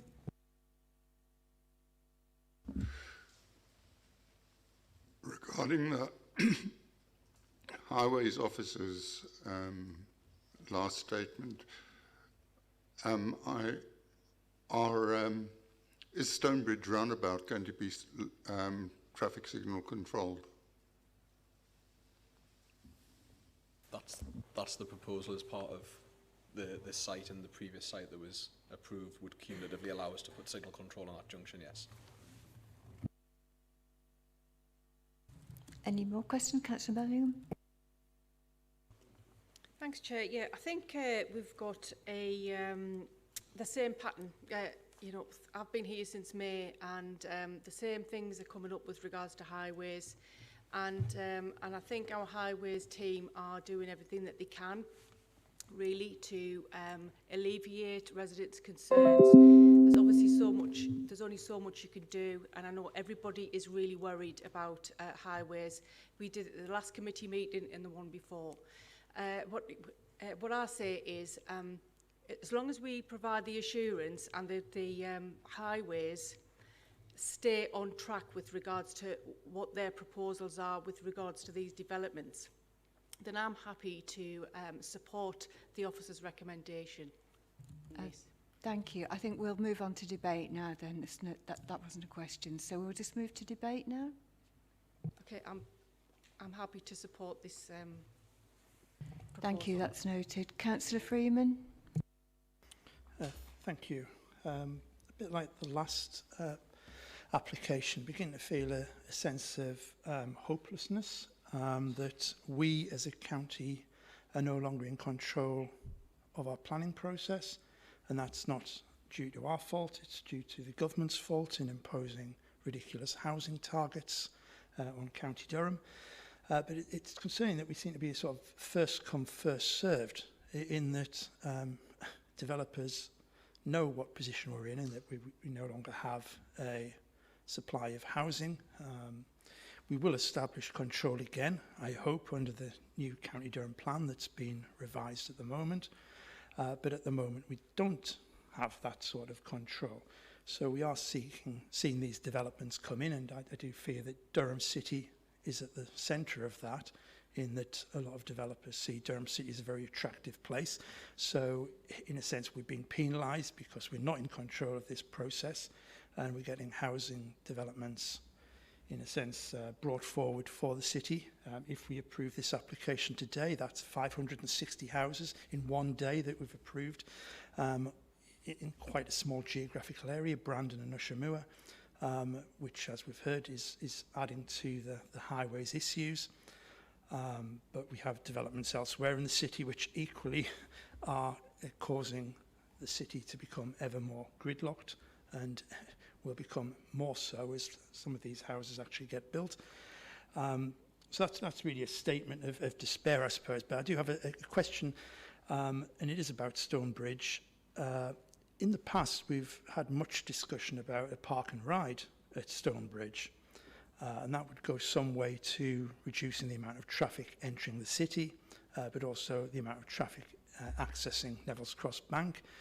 I just wonder where we're at with that. Is that something that's not happening now? Because it's certainly something, more park and ride sites around the city is something that I believe the city does need in terms of reducing the amount of traffic that we have in the city centre. Thank you. Well, I'll throw that to Nick. Yeah, in terms of the bus service improvement plan funding that I referenced, that includes the trial of 2 pocket park and ride sites, one around Meadowfields and the other one being explored at Ushamoor, to see if there is that potential demand and therefore a need to further explore more permanent provision in that vicinity. Certainly this entry point into Durham City, would justify future considerations for that. There's no concrete plans for that at this time, but the pocket park and ride trials certainly are something that we're looking to bring forward over the next, I think it's the next 18 months in terms of when they would see delivery on site. I can provide a bit more detail on that in terms of the timescales, but that is one of the measures included in that bus service improvement plan package that we've secured funding from NECA for. Thank you. Councillor Stevenson and then Councillor Elmer, and I think Councillor Hope, yeah. Thank you, Chair. The resident said a comment around us passing the buck almost. I just think we need to be very clear, really, that you know, any decision we make today has to go through an appeals procedure if it's against officers' recommendations. So we have to make these decisions on what we think will pass appeals or which will not. And it's just disingenuous, really, to disapprove these planning applications and for them just to get knocked back at an appeal, costing the taxpayer £160,000 per appeal, and then on top of that, we still have the housing provision to provide for local residents. That's all I'd like to say on that, and I'd also like to second Councillor Bellingham's recommendation for approval. We'll just have further debate. Councillor Elmer. Thank you, Chair. I just want to make the very simple point that it's not really possible to improve traffic flow on a road, even if you're able to, invest in that road, whilst at the same time dramatically increasing the traffic that goes along it. Obviously. So that's just one clear point on that. Yes, these applications might generate some money to improve these roads, but they're also putting far more traffic on these roads. So it's sort of, these things cancel each other out, unfortunately. And of course, the trajectory over the past 20, 30 years has been that transport infrastructure has not been able to keep up with development in the way that it's somehow being described that it is here. Nick, you mentioned the pocket, sorry to surprise you. You mentioned the pocket park and ride in Meadowfield. I'd very much appreciate it if you could give me a shout in relation to that and discuss those proposals as the ward member for that area. Thank you. I want to say just one thing about the appeals process, because a couple of points have been made about the appeals process. It is perfectly acceptable to overturn an officer's recommendation, as long as that overturn is based on a material planning consideration. So I've certainly not proposed any overturns that haven't been, and I don't think anybody else has either. And it's actually not the case that the inspector will award costs against us. By and large, they don't, as long as it's been a sensible reason for the overturn. So if you are overturning on a material planning consideration, for example, the sustainability of a location or something like that, then it's actually unlikely that cost will be awarded against the council. So, that frees us to be making decisions based on what we think is right for the area, I think. Thank you, Chair. Well, my understanding is that as paragraph 11D now applies, that is a material consideration, and there is a presumption in favour of housing development unless the benefits are significantly and demonstrably outweighed by, and it's a high bar. That's the difficulty.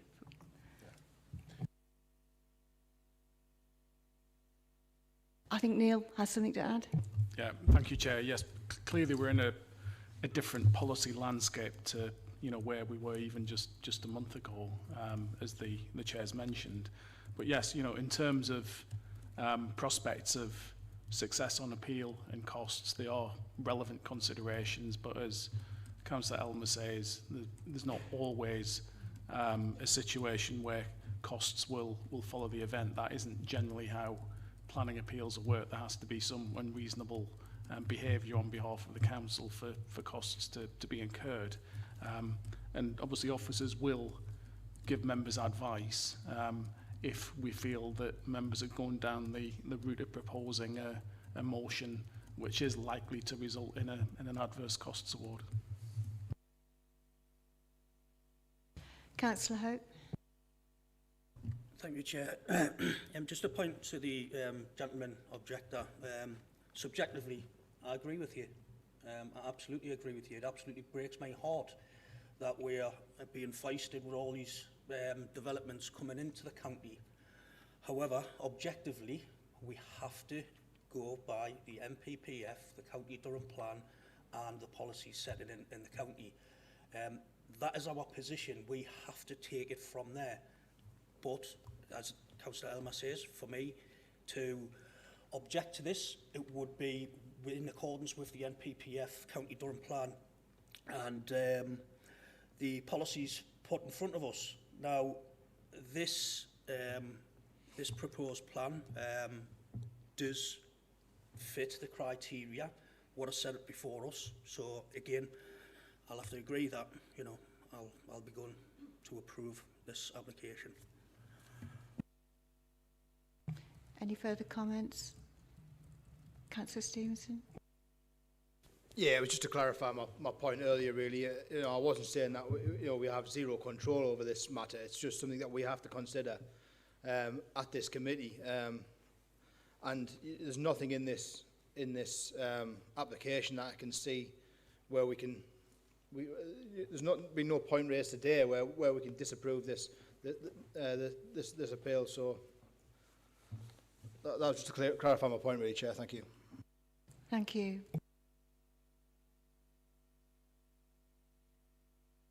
I think, yes, yeah. Steve just makes one further comment on the position. Thanks, Chair. Yeah, sorry, I just add to the debate about, picking up on the residents' point there, and I think Councillor Freeman's about a bit of a free-for-all, probably slightly outside of what we're here to debate today, Chair, but members will recall that only a couple of planning committees ago, officers did put one up for refusal. And I know, speaking to Callum, Steve, Graham and the team, there are other planning applications that I would imagine will be coming before this committee, even whilst we retain in the tilted balance, which Neil has just set out, where I think we will be saying there is significant harm. It just so happens today we've got a number of applications on the agenda, and we can't predetermine where we'll get to on this one because we haven't voted on it yet, or indeed the third one, where we've had 3 in a row where we do think are strong applications under the relevant planning assessment, as Councillor Hope has just set out there.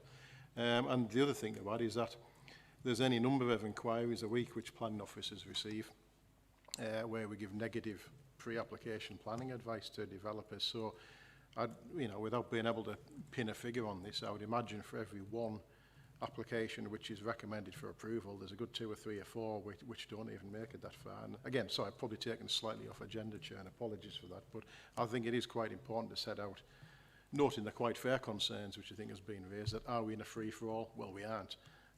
And there is still, a high degree of rigour, although not as high as what it was, in fairness, in terms of that bar which has now been set by paragraph 11D. I think from my point of view, there are benefits to this application which we mustn't lose sight of. It is providing homes for families.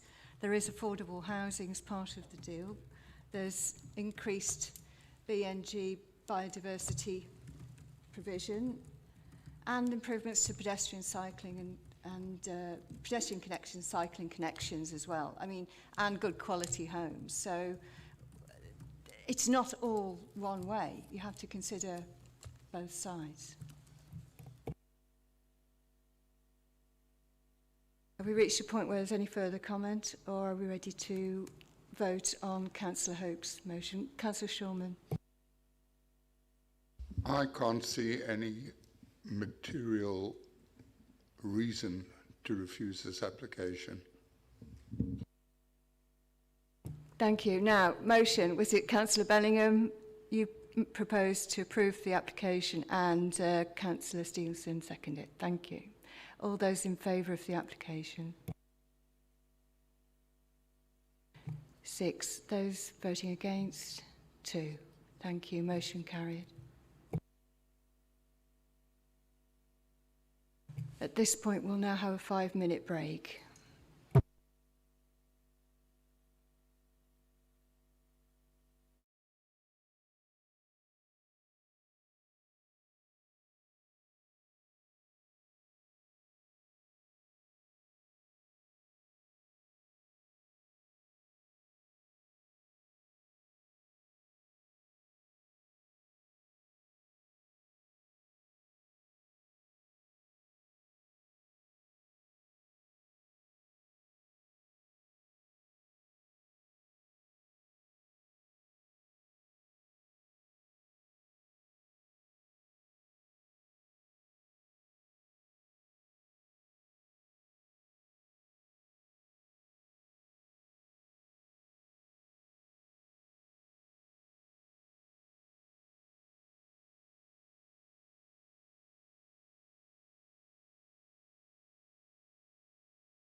application plan, Chair.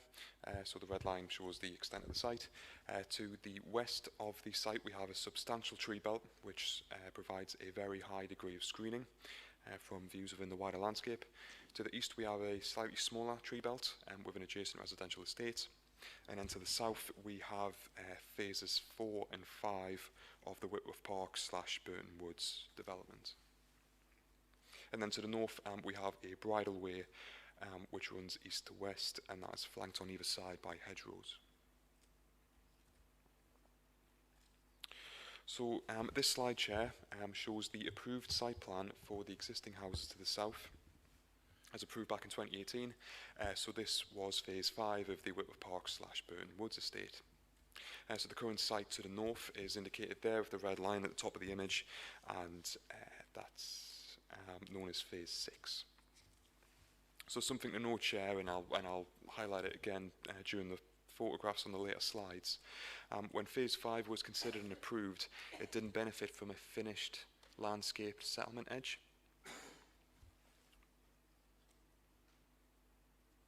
So some site photographs from the southern boundary of the site.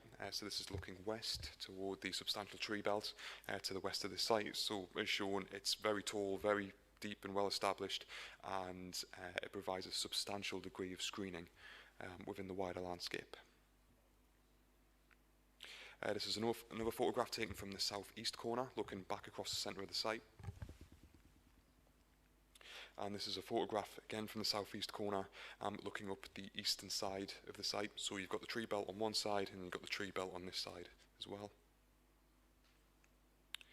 And then this is a view along the southeastern edge of the site. So again, just to really emphasise, Chair, when phase 5 was considered and designed and ultimately approved, there was no finished landscaped settlement edge as part of that scheme.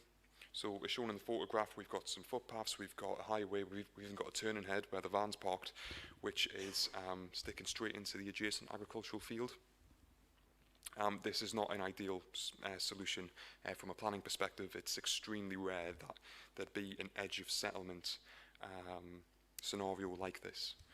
So if you try and picture the tractors going past this close to existing houses. And then again, photograph looking in the other direction along the same stretch of the southern boundary of the site. And then this is a photograph taken from the bridle way to the north of the site, looking back up the hill. So some of the concerns raised by residents are views from this bridle way, but as can clearly be shown in this photograph, the new housing which would be in the field in the foreground would be clearly seen within the context of the existing housing on the ridgeline to the south. So this is the proposed site plan. So this site plan involved a lot of work from officers and working with the developer, and as a result we have a lot of landscaping. We also have some drainage basins at the northwestern edge. We've got a structured landscaping buffer along the northern edge adjacent to the bridle way. We have 2 main points of access, one from the southwestern corner here, and then a secondary access coming in off of this existing street here. So just to help get some bearings, those that were on the minibus this morning, this is where we parked. And in the 2 photographs I highlighted earlier, one was in this location, looking that way, and then the other photograph was in this location, looking back across the site. So this proposed site layout, what it seeks to do is to finish this street, because we've only got dwellings on one side, and then it's literally just straight into a farmer's field on the other side of the highway. And then at the western edge of the site, the western half of the site, it's a slightly separate cell of development. So the idea being, Chair, that phase 6, the way it's been designed and laid out, it would form a natural extension to the existing housing estate at Whitworth Park. So in terms of the public open space, we have some existing, we have some proposed children's play areas shown in orange, surrounded by some parks and recreational ground shown in pink. We've got some play space for youths in purple. It's quite hard to see on this drawing, but there's some thin slivers up and down the main north and south corridor. And then we've got some amenity natural green space shown in yellow around the edge of the site. So looking at the figures on the left-hand side, we've got requirements and the proposed provision. So some of these criteria, things like this yellow area here, significant over-provision compared to the actual requirements of this scheme.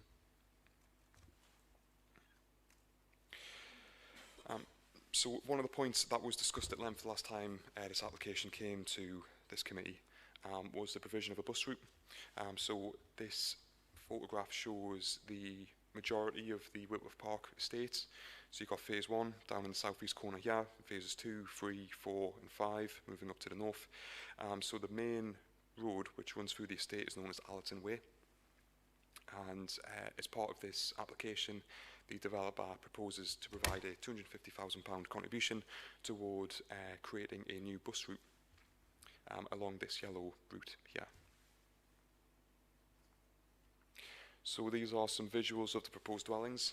So members may recall these from the first application presentation, the reason being that it's the same developer. So in terms of the background to this application, as I alluded to earlier, this application is a resubmission of a previous scheme. And whilst officers recommended approval for that application, members of the committee in March had refused it for these reasons, so I'll quickly read them out. The development, it was felt, would not benefit from sufficient pedestrian connections or public transport connections to relevant facilities and amenities, leading to an unsustainable form of development where occupiers would be reliant upon travel by private vehicles. Consequently, it was felt by members at the time that the proposal would not be physically well related to the existing settlement, leading to conflict with policy 6, 10, 21 and 29 of the County Durham Plan, as well as with the NPPF. In terms of the second reason for refusal, so from what I can recall, Chair, the main thrust of the concerns during that debate were on reason for refusal 1, and then reason for refusal 2 was sort of added as a bolt-on by the Chair at the time. So second reason for refusal was the benefits of the development would not outweigh the harm associated with the loss of the identified best and most versatile agricultural land. It was therefore felt that the proposal conflicted with policy 14 of the County Durham Plan, as well as with paragraph 187B of the framework. So in terms of context for this application, rather than appeal that refusal decision, which the applicant was well within their right to do, the applicant instead chose to submit a new application and has worked proactively with officers to address the previous concerns. Worth noting, Chair, that by avoiding that appeal, it has saved the council a significant amount of money and cost in defending that appeal. And we also got a new application fee from the applicants for the second application. So officers very much welcomed the resubmission as opposed to going down the appeal route. The current proposal is almost like for like when compared to the previous scheme. However, there are a number of key differences since that last application. The first is that there is an improved active travel measures, an improved package of active travel measures which have been agreed with officers. This is to be secured through additional Section 106 financial contributions, and I'll set that out later in this presentation. We are now also seeking a larger education contribution, so this is due to updated guidance. And the County Council now also has a clear outstanding housing need, which requires the tilted balance under paragraph 11D of the NPPF to be engaged. So in terms of consultations and representations, we've received 112 letters of objection, plus the additional objection following the publication of the officer report, as I covered at the start of the presentation. So their concerns are summarised at paragraph 112 of the officer report. We've got no objections from consultees, subject to recommended conditions where relevant. And again, the NHS and the education team recommend that financial contributions be secured through a legal agreement, should planning permission be granted. So the main sort of thrust of the concerns being raised is the lack of amendments since the previous application. So again, this scheme is almost like for like compared to the previous proposal. So many residents are asking, why is the council considering it and why are we now recommending approval for it again? So as I mentioned before, the applicant had the ability to go down the appeal route, and instead they chose to work with officers to come in with a second application, which officers very much welcomed. And officers are now seeking a larger amount of financial contributions to mitigate the impacts of the development, and we have the clear need for additional housing. So similar to almost every large housing development, another key concern being raised by the public is the capacity of local schools, GP surgery and other infrastructure. So if members were minded to grant planning permission, officers recommend the following in financial contributions to mitigate the impacts of this development. So there would be more than £622,000 in contributions toward increasing capacity of schools, more than £144,000 toward increasing GP capacity, more than £178,000 toward improving allotments in the Spennymoor ward. We have £250,000 toward providing a new bus route along Allerton Way, as I mentioned before. And just to highlight, Chair, that this is very much welcomed by my colleagues in the integrated passenger team, as it would help deliver a new local bus service in Spennymoor, which officers consider would be very well used by residents. We also have a further £170,000 contribution toward improved pedestrian and cycle connections into the town centre, and this was agreed with the Senior Active Travel Officer. So Alex is with us here today if there's any questions on that. So combined with other matters, officers recommend that a total of £1,367,419 be secured in contributions. So in terms of the other concerns raised, again, scale of a proposal on a site which is not allocated for development in the County Durham Plan. Again, incursion into open countryside and the subsequent impact within the wider landscape. And again, loss of agricultural land. And again, capacity of the local road network. So again, just quickly going through the main harms. So we have loss of grade 3A agricultural land. Again, officers feel there should be afforded a limited degree of weight, and it can't be avoided. We also have continued concerns regarding the sustainability of the location of the development at face value. However, this package of measures to be secured through the Section 106 agreement would reduce that degree of harm.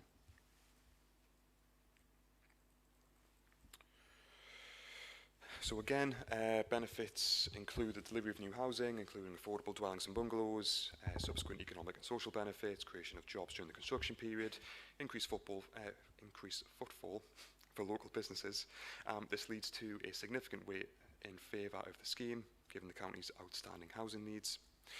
We have over provision of public open space within the site, and we also have provision of more than the required 10% biodiversity net gain, again to be delivered on site.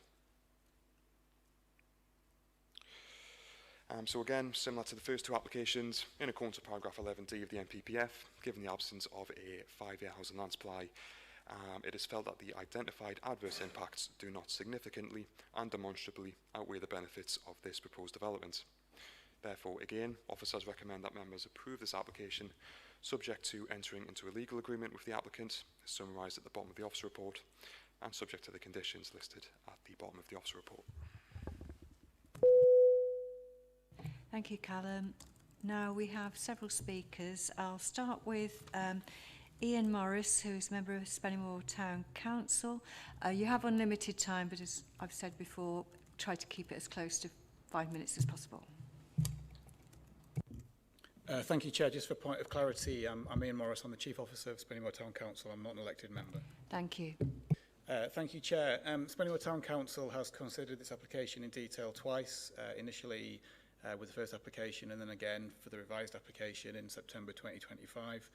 The Town Council has resolved an objection to the application. They're mindful of the previous application at the site and of the opinion that there were no material differences that would change that original position in opposing this development. The Town Council continues to object to this application on the basis that if approved, the development would be likely to have a serious detrimental impact on surrounding green spaces and cause a significant increase in vehicular traffic, which would have a detrimental impact on local facilities. The Town Council is also concerned that there is a lack of wider social infrastructure in the town, such as GPs, dentists and school places, etc., to absorb this substantial development. Finally, Chair, we note that a number of these concerns were also raised by DCC officers in the comprehensive report before you, and particularly the 1 red score and 6 amber scores with only 5 green scores from the internal design review. We ask you to take the strength of feeling of the Spennymoor community on these matters of sustainability into consideration when deciding this application. Thank you. Thank you. Now we have 2 ward councillors for Spennymoor. Can I start with you, Councillor Madison?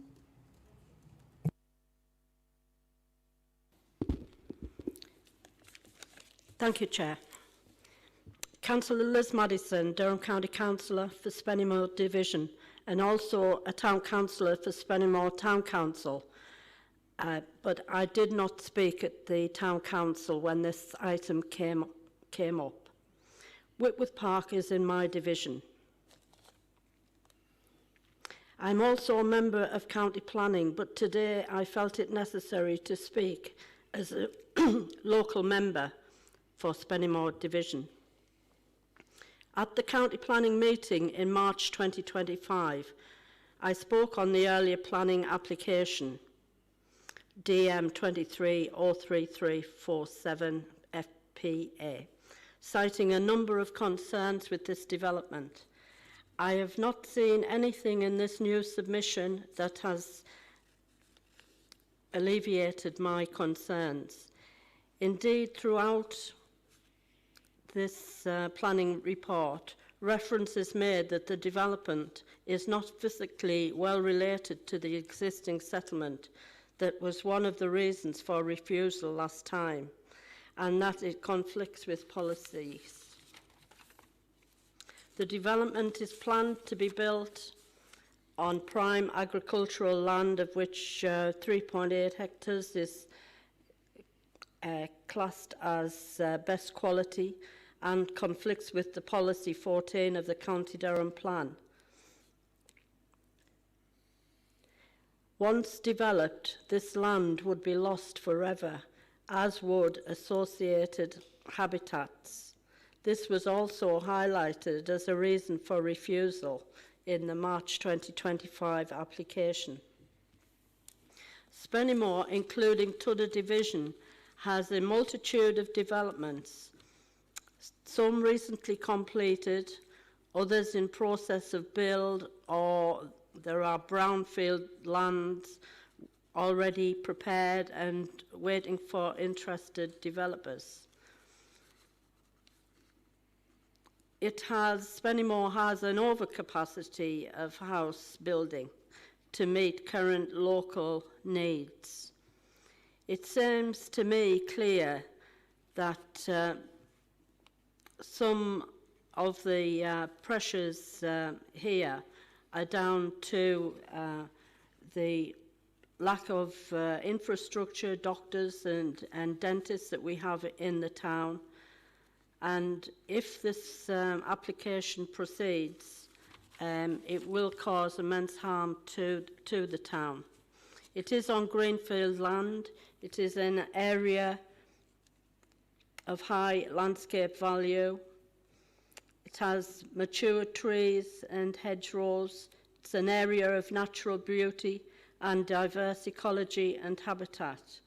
This area is not in the County Durham Plan and not in the original scheme that was submitted to Setchfield Borough Council, and there was 2 schemes, the latter one which was in 2009, where the house build requirement was stated as 700, and with developments up to phase 5, that was 775 already over the agreed allocation.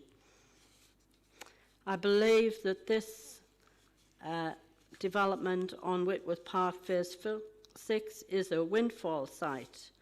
The report states in paragraph 2 that it is the County Council area that has an outstanding housing need, which requires the tilted balance of the NPPG to be engaged.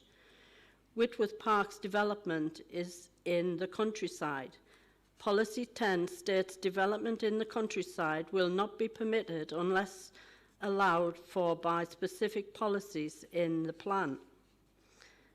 A number of promises have been made over the years that have not been met. In 2009, community facilities and the 18-hole golf course was promised, neither materialised. The work on Whitworth Road for a protected right-hand turn and lighting should have been complete when phases 1 to 4 were completed. This work is still in progress, 10 years on, and not expected to be complete until end of year or later, despite multiple requests for an update. I expected adoption of phases 1 to 4 by 2008. As it stands, these phases are not yet adopted, though an officer email received at 4:45 p.m. last night indicated that this was expected by end of year. A tour of the estate this morning identified many areas of complaint not resolved. On Rotherham Way, of potholes and weeds in pathways, weeds in gutters on Howsham Road, and on Rokeby Way, fencing not fixed, trees not replaced that were dead, and weed 3 foot high instead of a cut of 5 centimetres. Residents have raised their concerns on grounds maintenance to the company on a number of occasions, and these have not yet been addressed. The road networks are not wide enough, leading to parking on footpaths and on grassed areas. I would ask, will this be any better in phase 6? I do hope that this has been considered. In paragraph 143, it is stated that in order to meet the housing need of the County Durham Plan has allocated a number of sites for housing development and County Durham Plan Policy 4. The Whitworth Park site is stated as not one of these allocated for residential development in the County Durham Plan. I repeat, not allocated. Officers mention in paragraph 149 some concerns with the relationship between the current site and the wider settlement due to the lack of sufficient existing public transport connections. Walking neighbourhoods should have a range of 10-minute walking and walking distance for pedestrians and wheelies, approximately 800 metres using well-developed routes. There are no stops within this distance, and the nearest school is situated 2 miles away. The proposed pedestrian crossing at Carr Street is some distance away from this site, and to get there, residents have to cross a busy main road of Carr Lane or use a dark and unlit rough patch of land to get to a safe crossing. I do hope that this would be looked at. The turn-in at Gibbside Way from Carr Lane is also hazardous, and I have personally witnessed this, and not wide enough for HGV traffic. This entrance also needs to be looked at, as does the sharp turn in to Gibbside Way off the sharp bend of the road from Kelmere, where the entrance is hidden and traffic speed down from Gibbside Way on phase 5 and towards the mini roundabout of Rosedale. No support has been offered for speed traffic controls, all missing from phases 1 to 4 and deemed necessary given the sharp inclines on the estate roads. I do hope that this will also be considered by the committee. I'm personally doubtful that the 5-year financial support for a bus scheme through this estate will be sustainable after the 5-year period. I would ask, will this funding still be available after the 5-year period?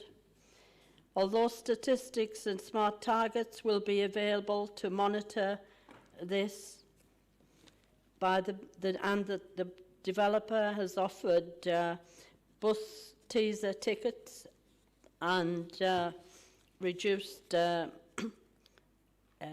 funds in other areas. The residents use the scheme. If the residents use the scheme, I would ask for clarification on what happens after this 5-year period to this hopper service that will not connect to major settlements. In paragraph 216, County Durham Plan Policy 29 states that schemes with one or more red scores will not be accepted and will be refused planning permission unless there is significant overriding reasons.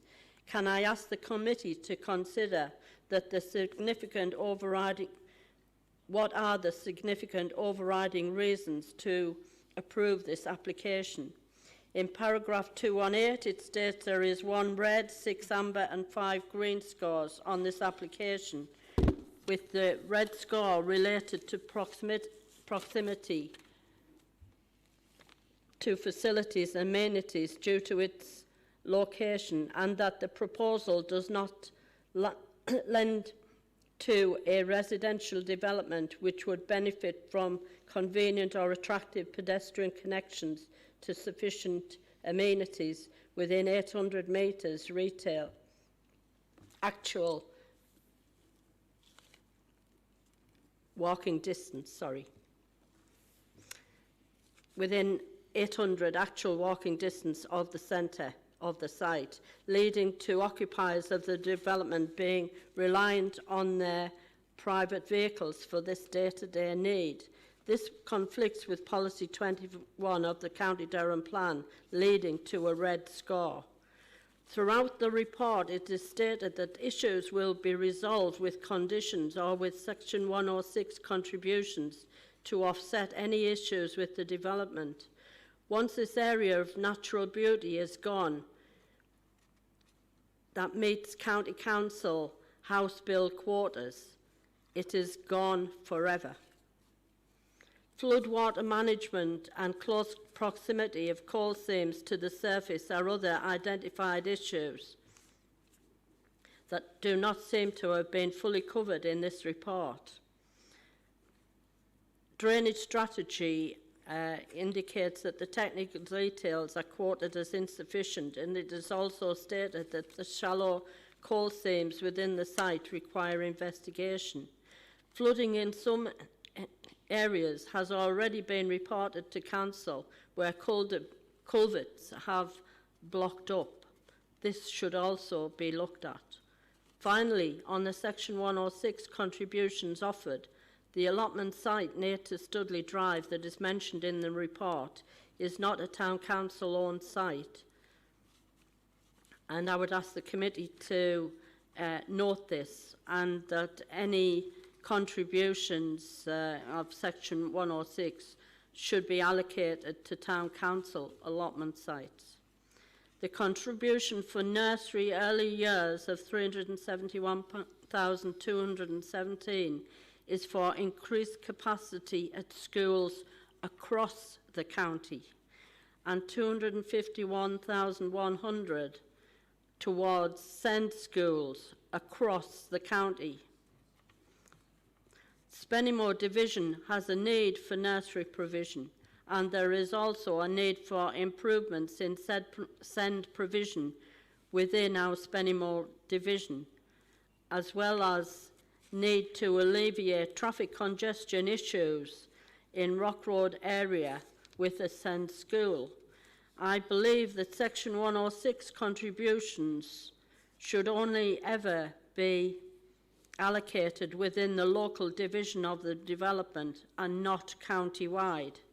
I would also ask the committee to consider this Section 106 request, that it goes to Spennymoor Division.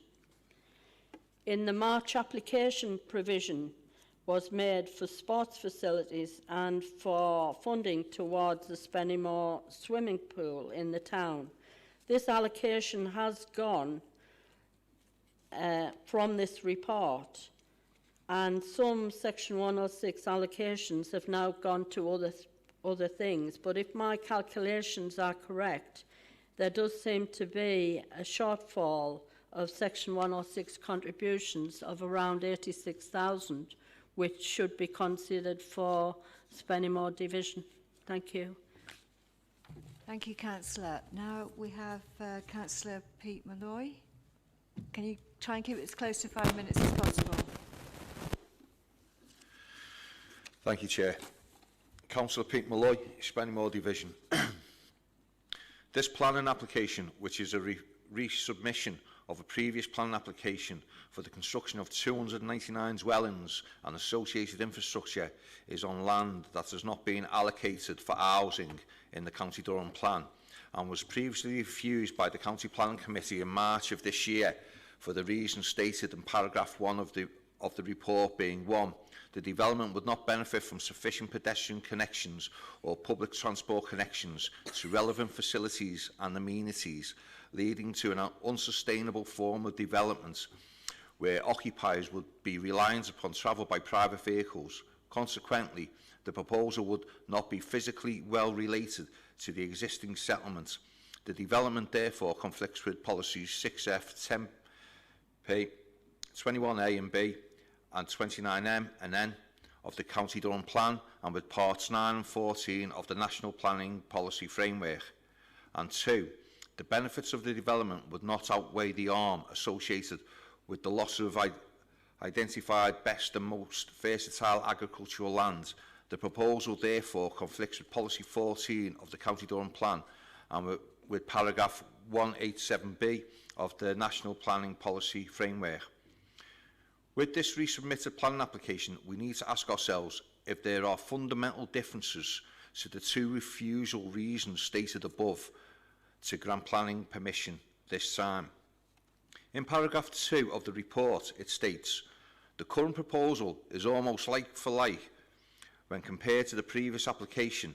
The key differences comprised between the 2 applications are the improved active travel measures secured through additional Section 106 financial contributions and the County Council now having an outstanding housing need which requires the tilted balance under paragraph 11D of the MPPG to be engaged.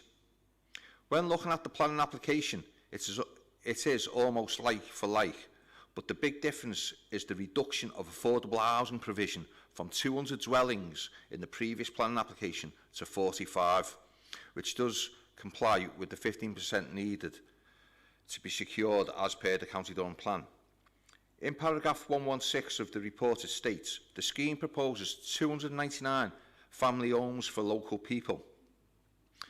But with the reduction in affordable housing provision in this application, I feel it is misleading to state that all these homes are for local people because there is nothing stopping people from other parts of the county or from outside of the county buying the remaining 250 properties when they go on sale.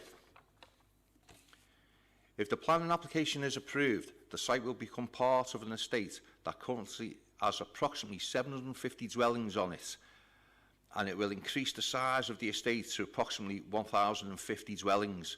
And in paragraph 171 of the report, we are informed because of the distance from the centre of the site to any meaningful amenities being greater than the accepted 800 metres walking distance, it will mean residents being reliant on their private vehicles for their day-to-day needs.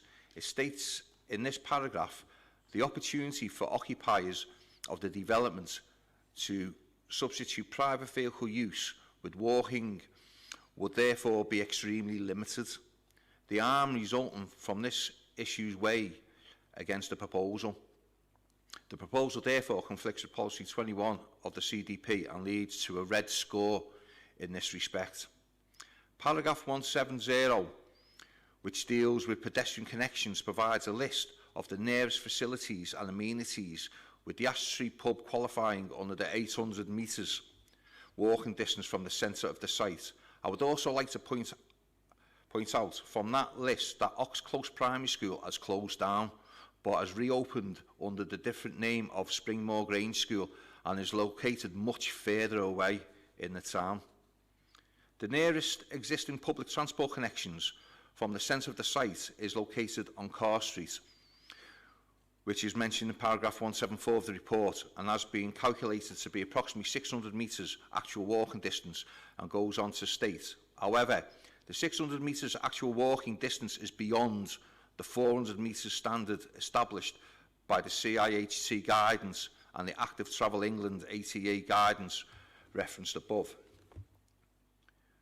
Due to the insufficient bus service for this development to go ahead, we are informed in paragraph 176 that officers have been working with the applicant to seek provision of a bus service along Allerton Way to the south of the current site, which would bring the public transport connection within 400 metres of the approximately located bus stops. And in paragraph 177 it states, they advised that the Whitworth Park leg would lead to a £50,000 net cost to the developer each year over a period of 5 years. Therefore, a contribution of £250,000 is sought to be secured from the occupation of the first plot of the currently proposed development. However, what happens after the funding for this bus service runs out after 5 years? In paragraph 179, officers feel that due to the size of the estate as a whole, they envisage that there would be sufficient use of the bus service by the end of the 5-year period to ensure its long-term viable operation. However, there is no evidence provided to say this would happen, and if there was insufficient use of the bus service after the 5 years, it would highly likely be removed, which would potentially leave any infirm residents that occupy the proposed bungalows trapped on the estate. With regards to the site itself, it has been identified by the Coal Authority that approximately half of the site lies within the Coalfield Development's high-risk coal area. And even though there are no known mine shafts within the site, they advise that the potentially work shallow coal seams within the site do require investigation to ensure there would be no subsidence. The site, which is known as Phase 6, will see the loss of much needed agricultural land, with 99% of it has been identified to be between good and moderate quality and has been previously used for crop production. Due to our country's population crisis, we cannot afford to lose any amount of agricultural land because we need to be more self-sufficient in our food production. Losing our agricultural land will make us even more dependent on foreign imports of food, which will mean an increase in our carbon footprint, when as a country we are supposedly meant to be trying to reduce that. As well as the increase in private vehicles of a possible 1 vehicle per dwelling, this will mean an extra 299 vehicles plus visitors' vehicles entering and leaving the site. This could bring further safety concerns of speeding traffic on the estate due to no traffic calming measures as part of the planning application. I have been previously informed by a planning officer that the meandering design of Phase 6 doesn't require speed calming measures such as road humps within Phase 6, as the roads have sufficient bends to reduce vehicle speed. Although I understand the theory of the purpose of the amount of bends in the roads, in practice it might not prevent drivers from speeding and causing an accident with other vehicles, which has happened on the estate on one of the bends on Studley Drive. Work began on Phase 1 of this estate in 2005, and today, 20 years later, Phase 5 highways has not yet been entered into the 12-month maintenance phase that is required before adoption. I don't know if there are still any of the original residents living on the estate, but I have been in communication with some residents who have been living on what has been effectively a construction site for over a decade, and it is unfair on those residents to endure many more years living on a construction site. Moreover, if Phase 6 is approved, this could potentially give rise to issues regarding housing developments extending further northwards. As well as an objection being submitted by Spennymoor Town Council, there have been 112 registered public objections for this Phase 6 planning application, with various reasons given in paragraph 112 of the report, and I ask the committee members to consider those objections that are defined as material planning considerations when making their decision today. In May of last year, a planning application for 187 dwellings on agricultural lands not allocated for housing in the County Durham Plan was approved by County Durham Planning Committee. That site, which is well under construction and providing 111 affordable housing for Believe Housing, is located off Whitworth Road, which is not that far from the site in this planning application. Bearing this in mind, these 299 dwellings that are the subject of this planning application are not needed or wanted in the town. because the town's current infrastructure, such as medical services, will be strained even more with the increase in population these dwellings will bring to the town. And I don't think the Section 106 of £144,900 would make much of a dent in the town's NHS GP surgery capacity. One GP's salary is between £73,000 and £110,000. So funding a GP for 1 or 2 years, what happens after 2 years? Also, the town has now been reduced to having only one dentist with an NHS waiting list of over 1,000 people on it. Paragraph 216 of the report states, CDP Policy 29 states that schemes with one or more red scores will not be acceptable and will be refused planning permission unless there are significant overriding reasons. After reading this report, I can't see any significant overriding reasons why this planning application should be approved, because I believe the conflict with the locational sustainability requirements of policies 6, 10, 14 and 21 of the County Durham Plan and Part 9 of the National Planning Policy Framework still exist due to the distance from the centre of the site to the nearest amenities and services, even after substantial mitigation has been brought forward to improve the connections from the site. So I ask members to reject this planning application. Thank you. Thank you, Councillor. We now have someone speaking. Mr Broughton, an objector, you have 5 minutes to speak. Thank you. Okay, we'll move on to the next then. Supporter Amy Ward for Barratt Homes. 5 minutes. Thank you, Chair. My name is Amy Ward and I'm Planning Manager at Barratt Homes North East. Barratt Homes brings forward this application for redetermination at Planning Committee. Members will be aware that the scheme was refused at Planning Committee against officer recommendation in March of this year. The applicant was keen to avoid the significant costs and time for both parties associated with an appeal. Barratt Homes have a long history of delivering high-quality housing in Spennymoor. The scheme is the next phase of Barratt's Burton Woods development. The northward expansion of the existing community presents a logical and sustainable extension, providing the opportunity for further family housing and significant open space. The scheme proposes 299 family homes for local people within a landscape-focused setting.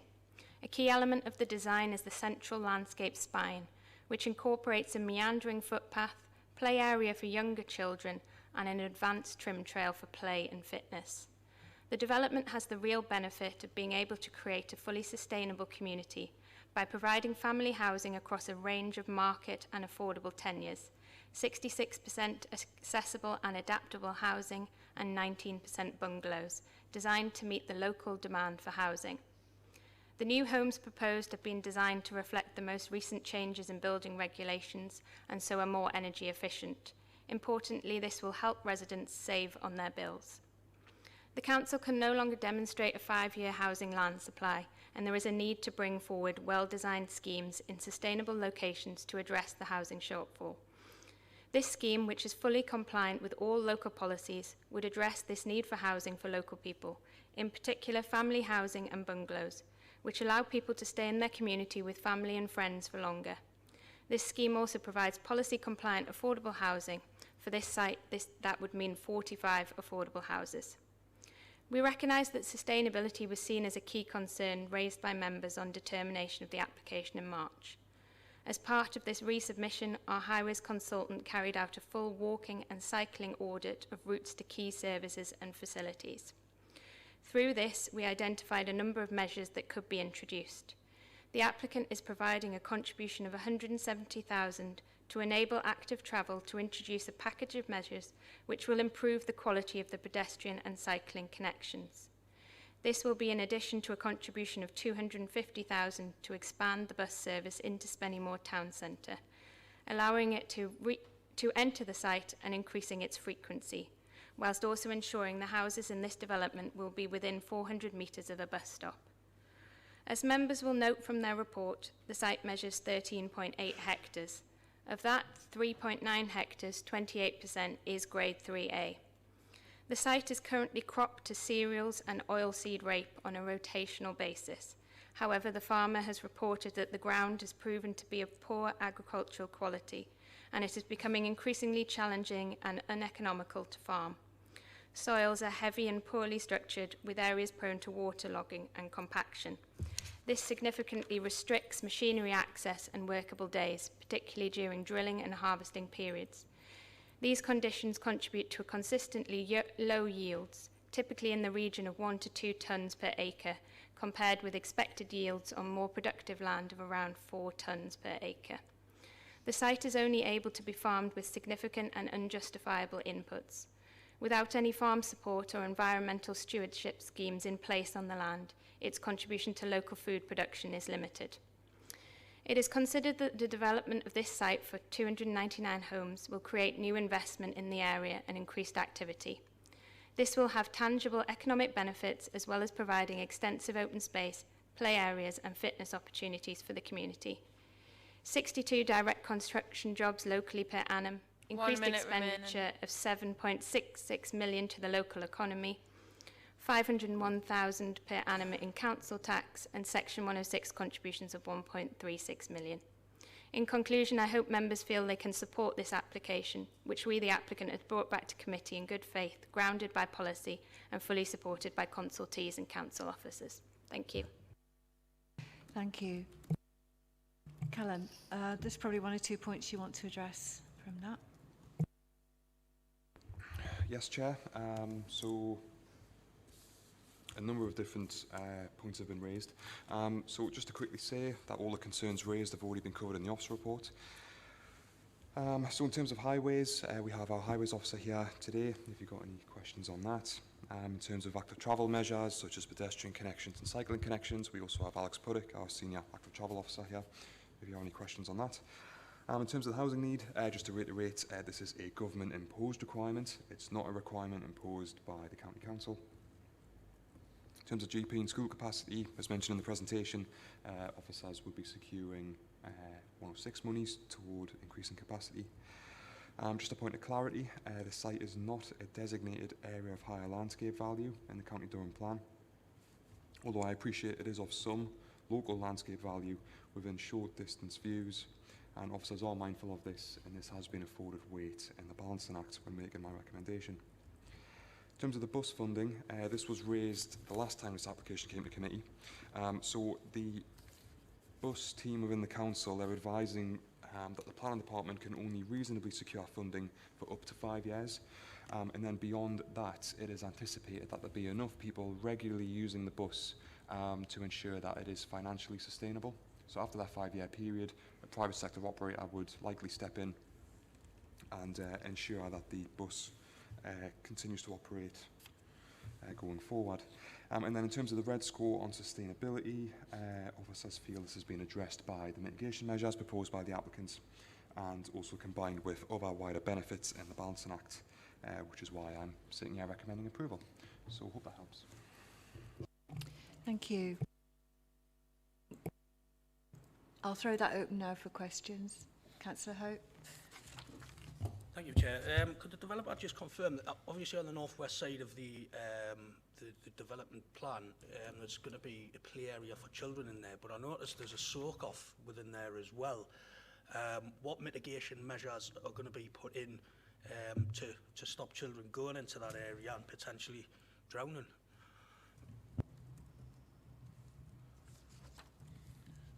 Is that for the developer, Jill? Sorry, Kenny, was that for the developer or the officer? Okay. Yeah, thank you, Chair. So I've just got the drone back up on the boards indicating the proposed play areas. So I think the play area that you're referring to is indicated in orange. So that's slightly to the right of the Suds Basin. So the Suds Basin is going to be right in the very top left-hand corner. That area is covered in yellow. This would be amenity and natural green space. This is actually encouraged by the drainage officer. So current national drainage guidance encourages drainage basins which can be doubled up as public open space. So there's not going to be any formal children's play area in there. If there are any kids going into the basin, we ensure that the slope is shallow enough to enable kids to climb back out. So it's envisaged there wouldn't be any safety concerns with the basin.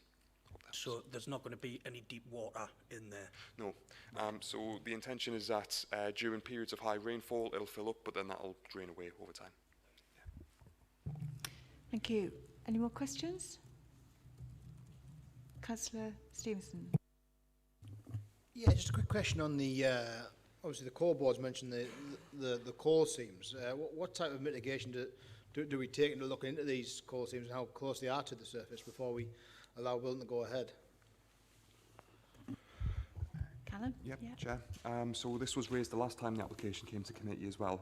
So what you'll find is that almost all of the housing sites that are brought before this committee include previous coal seams, given the historic coal mining legacy in this county. So it is quite common for officers to consult the Coal Authority. So they're an independent body who cover the whole country. The Coal Authority have responded. They note the coal mining risk assessment submitted by the applicant. And what that says is that, yes, there are some coal seams which run underneath the site, but the Coal Authority are confident that, subject to planning conditions which would secure a number of mitigation measures, they feel that that would be adequately managed.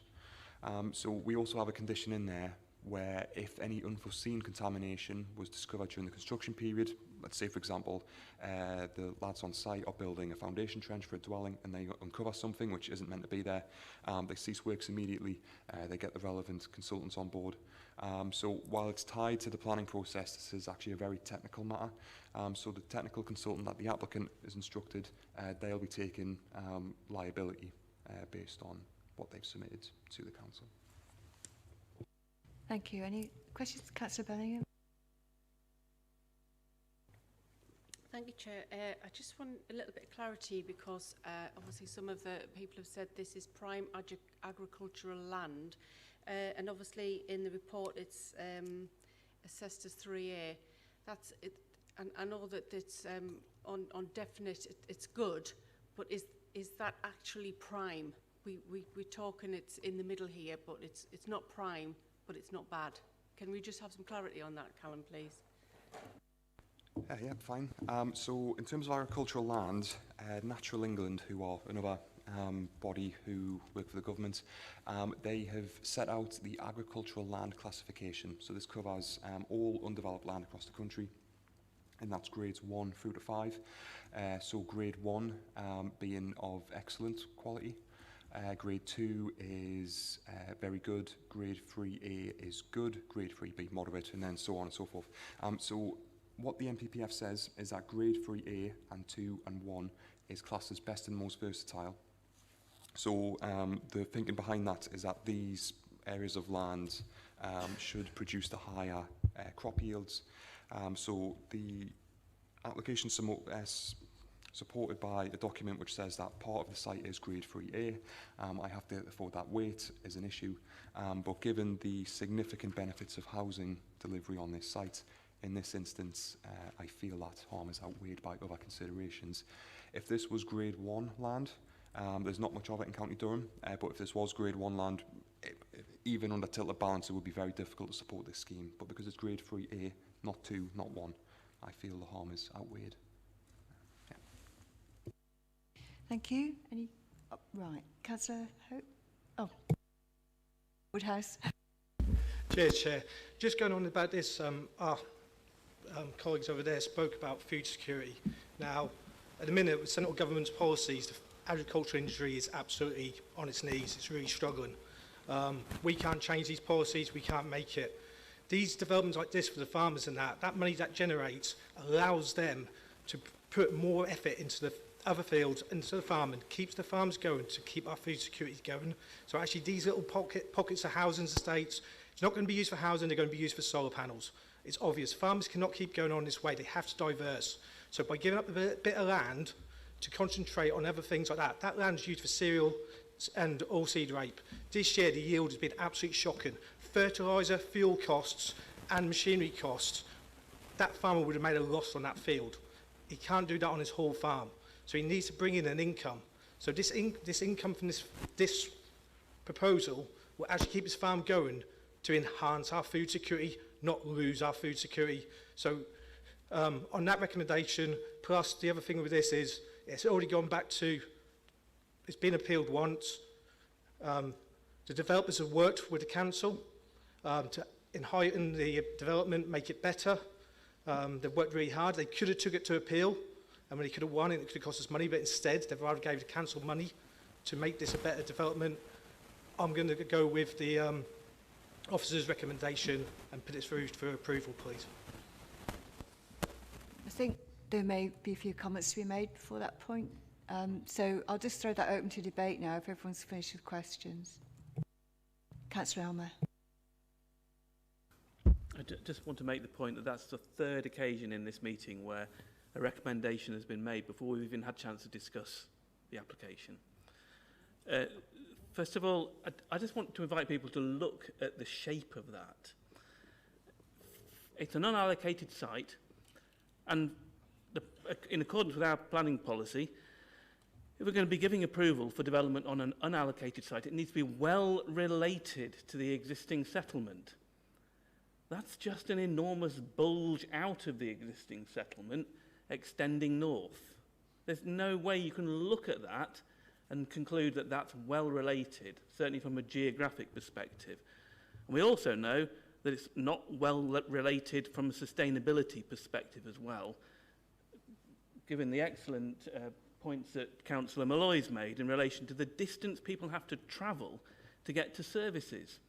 Pretty much all of them are more than 800 metres away, and it doesn't matter if the quality of the footpath or the cycleway is improved, there's still that distance threshold that's in existence. And it was through these reasons that this committee, back in March, decided that this application was simply inappropriate. None of that has changed. Really, we're looking at exactly the same situation here. The only thing that has changed is the government has changed the way it determines need. So it's moved from a process that very much looks at the demographics of the area and the actual need. It's decoupled the calculation from the actual demographics of the area, and now need is calculated simply on percentage uplift. So it actually doesn't relate to real need at all. What's happening here is that bulk developers are making speculative land grabs in this window of opportunity that the current government have created for that to happen. This sort of application would never normally be entertained for approval. And actually, as a committee, we do have the ability to push against these because it is also in breach of various planned policies, in particular, Policy 21, the unsustainable location of the development. Thank you, Chair. Thank you, Councillor Elmer. I think just at this point, I'll pull in the active travel manager just to elaborate on the improvements in the pedestrian and cycling schemes and connectivity which have moved on from the original application. Thank you, Chair. I wasn't involved in the initial application. I was engaged in good faith by the applicant following that, and we acknowledge that I think the work that's been done to date for that application falls short of where our requirements are from an active travel perspective. That then led to a series of thorough audits being undertaken to key destinations across the local area.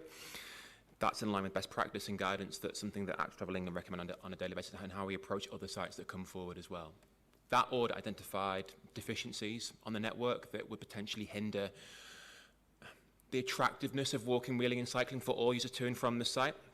And that is then used upon a basis to articulate negotiations around the need to improve such off-site infrastructure to deliver high quality and attractive alternatives to the private car.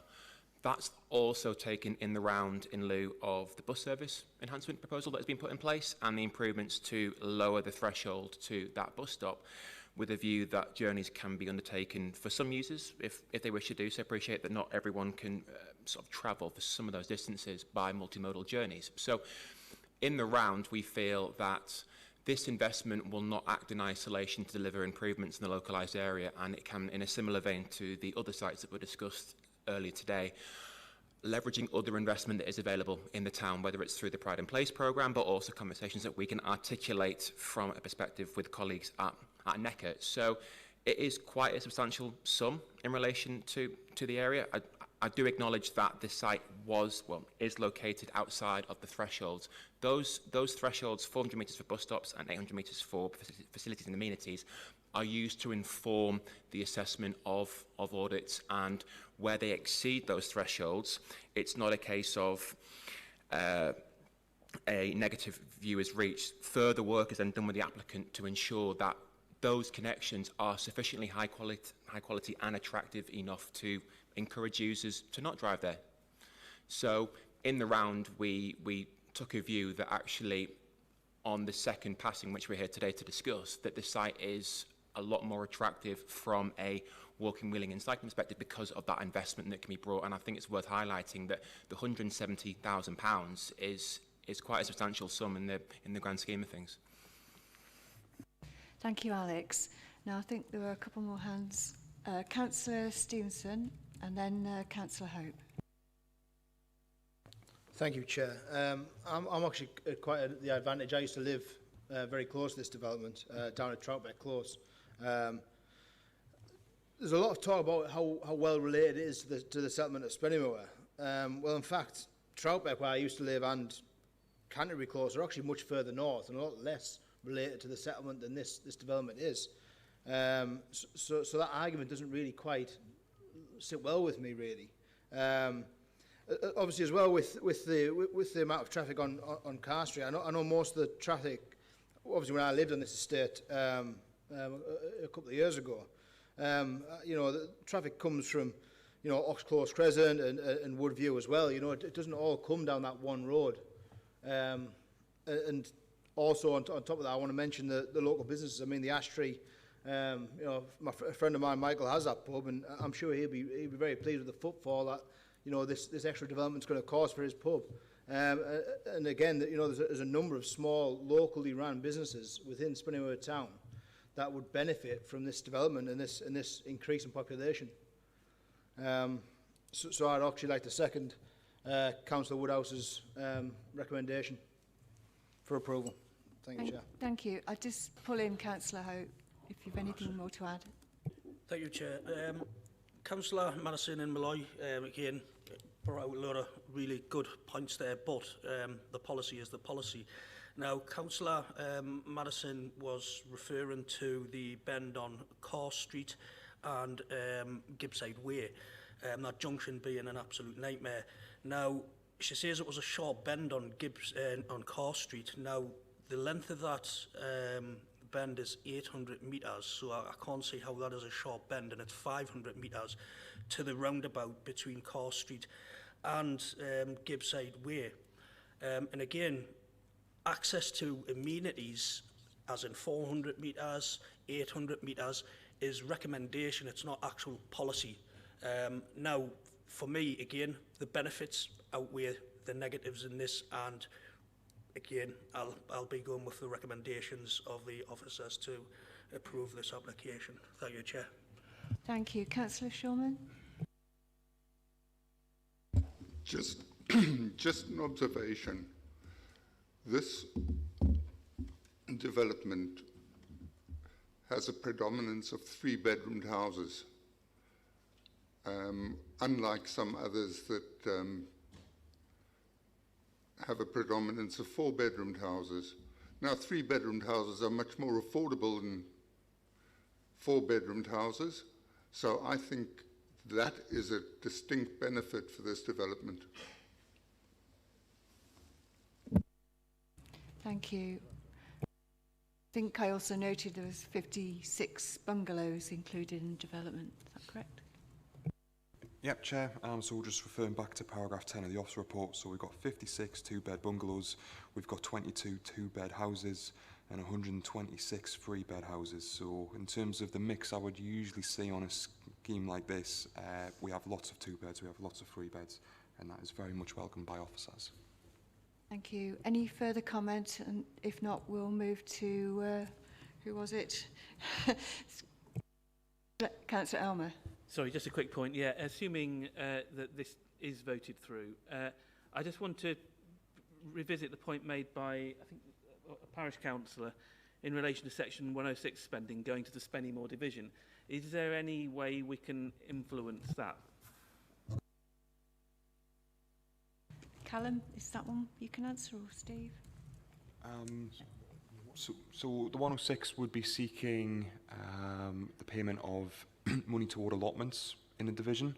So the way that the 106 would be worded by my experienced colleagues in the legal team, we would ensure that we do secure that during the build-out of the development. Was there a specific question about the allotment money? I think the point that the parish councillor was making was that really, the spending of that money should be influenced by the parish council, which is normally the way. Oh, yeah. So the town council were emailing me about this earlier in the week. So at this stage, what we do is we agree the sums of money with the developer, and then we put it into the ops report. We wouldn't normally get into the nitty-gritty of actually agreeing the legal agreement until after it's gone to committee, because it could be abortive work. If we get a 106 drafted, then it gets refused. Well, it's just a waste of everybody's time, and there's obviously legal fees involved. My understanding, I mean, Steve might be able to come in, is the town council would then get more involved at a later stage. Neil, did you want to add something? Chair, yes, just to confirm for clarity that the recommendation in the report in respect of the off-site allotment contribution is limited to the electoral division, so it does say that it's to be spent in that electoral division. I think one of the points that Councillor Madison was making was about some of the other contributions which are not so locally linked, and she felt that having them spent within the whole of the county wasn't appropriate. But just looking at the sort of list of contributions that we are seeking, the only two that fall within that category are related to education. So the SEND contribution and the early years school capacity, and that isn't something that we can specifically ring fence just for an electoral division. So it is appropriate to extend that county-wide. Thank you. I think we can now move on. So, Councillor Woodhouse, do you want to propose that the application's supported? Yeah. Anybody second that? Councillor Stevenson? All those in favour of the application? Against? Thank you. Thank you.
Right, we're now moving on to the Bishop Auckland Retail Park development, and Louisa will present the application.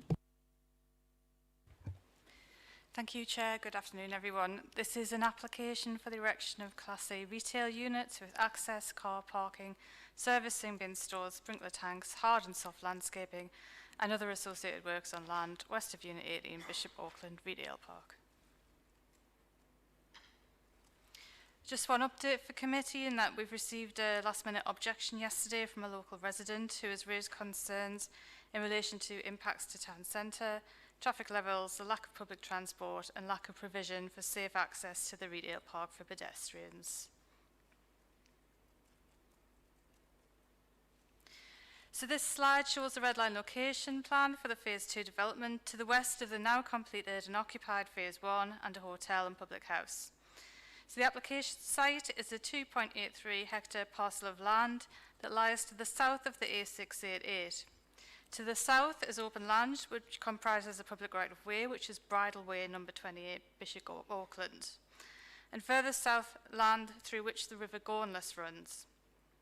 To the north of the application site and beyond the A688 are areas of mixed-use development, including a further public house, fast food restaurant, shops, including a supermarket, and Heritage Park football ground.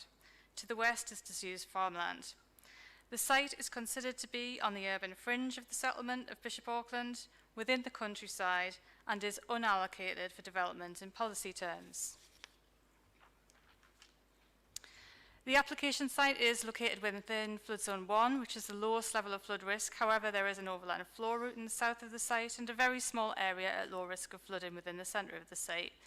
The nearest bus stops lie around 73 metres from the edge of the application site on the unclassified link road to the north of the site near the football club. There is an arm from Phase 1 Retail Park roundabout presently that connects to the site boundary, and that roundabout leads to the roundabout on the A688 with connections to the wider area. The application site is not subject to any local or national landscape designations. However, the southern boundary of the site adjoins an area designated as an area of high landscape value. As you can see from this aerial photo of the site, it does not contain any buildings or structures. The land is, however, predominantly grass covered and soft landscaped. There are a number of individual trees and groups of trees located on the site, but none of these are subject of a tree preservation order.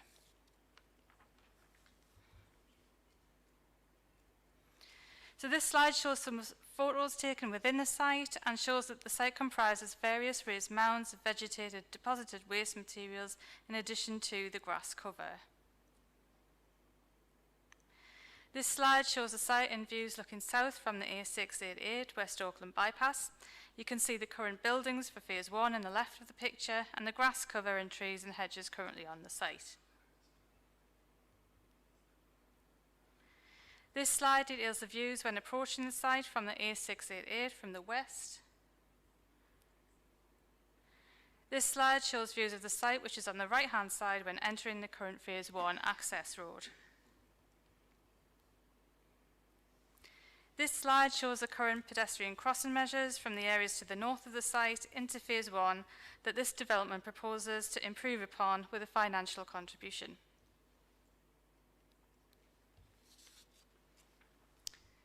And this slide details the multi-user path measures that have been installed to the east and west of the site, connecting the site part of the way to Bishop Auckland and to St Helens and other areas to the west that can be used for off-road cycle access to the site. This is the site plan. So you've got 3 larger commercial units located along the southern and western boundary of the site. A 4th smaller unit would be located along the eastern boundary adjacent to the entrance road into the retail park and the A688. Service and delivery access routes would be behind the units with parking and pedestrian access to the front, hard landscaping areas for the car park, pedestrian walkway, and the service access road would directly abut and continue that currently in place in the Phase 1 development. Access to the development site would be provided from the existing roundabout, which leads to the main access road into the retail park development. Parking across the development would amount to 391 visitor spaces. Access for deliveries would be provided via perimeter service road at the edge of the site, and that connects to the existing Phase 1 service road and ultimately back to the West Auckland road entrance. There's a separate emergency access that would also be provided between units 22 and 23 from the internal road system. Pedestrian access into this phase would be provided from the footway adjacent to A688 and from Phase 1. The development would also provide a contribution towards provision of a crossing or a package of pedestrian improvements to aid access to the site from the current retail areas to the north. There is a stormwater attenuation swale proposed at the southern edge of the site. The hard landscaping materials would be a continuation of the materials specified for the Phase 1 development. Planting, trees and green areas would be used in all areas where hard landscaping is not required. A landscape buffer is proposed to the south boundary.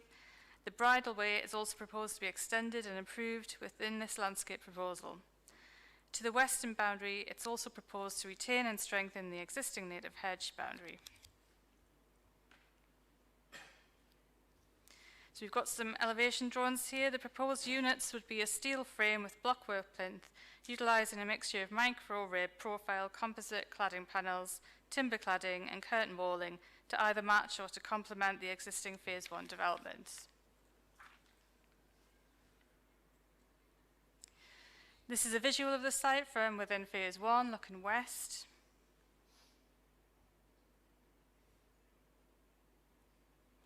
This is a visualisation from the current roundabout within Phase 1. And this is a visualisation taken from the A688 looking south. So turning to consultee responses, in respect of statutory consultee responses, West Auckland Parish Council are supportive of the application due to the job creation and the offer it presents to local residents. The Local Highway Authority do not object, but request a financial contribution secured under a Section 106 agreement to upgrade the crossing provision as appropriate as part of a larger improvement scheme along the A68 corridor. The applicants have agreed to this. There have been no objections from any other statutory consultees subject to conditions and/or informatives.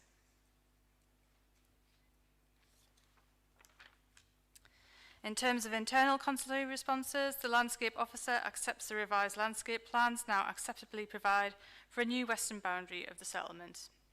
The Bishop Auckland Programme Manager considered the out-of-town retail suitably complements the developments that are going on in the town, including improvements to the transport infrastructure. Spatial Policy have concerns raised on the potential impact on the town centre given the number of vacant units. It is advised that these, however, should be balanced against the support of the proposal gives to the wider regeneration of the town as a whole, and the investment of the proposed development and the potential employment generated. The Active Travel Officer has concerns in respect of cycling accessibility, the data of the application, the lack of active travel route audit, access to public transport, and lack of off-site transport infrastructure.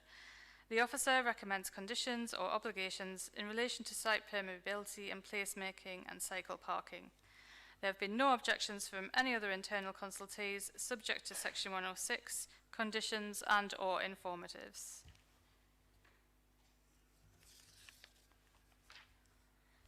There have been no objections from any external consultees. In respect of the public response to the 384 letters that were sent out, we've only had 3 responses. 2 of those have been in support of the application, as it would benefit employment and the footfall for the football club. And there's been 1 objection, as detailed earlier.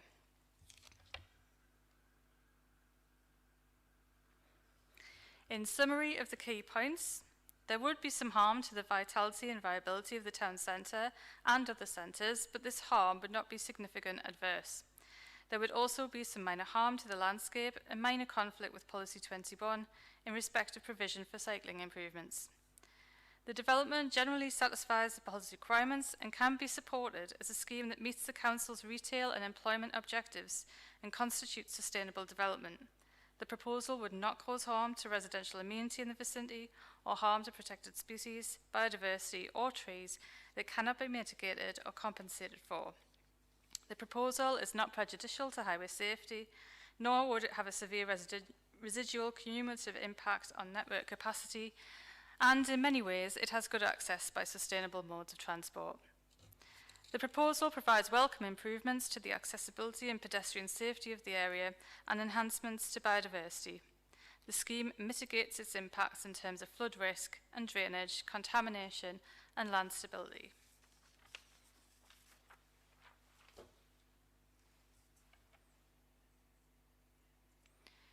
So in conclusion, the benefits of the scheme are considered to clearly outweigh the minor harms to the vitality and viability of Bishop Auckland and other centres and to the local landscape.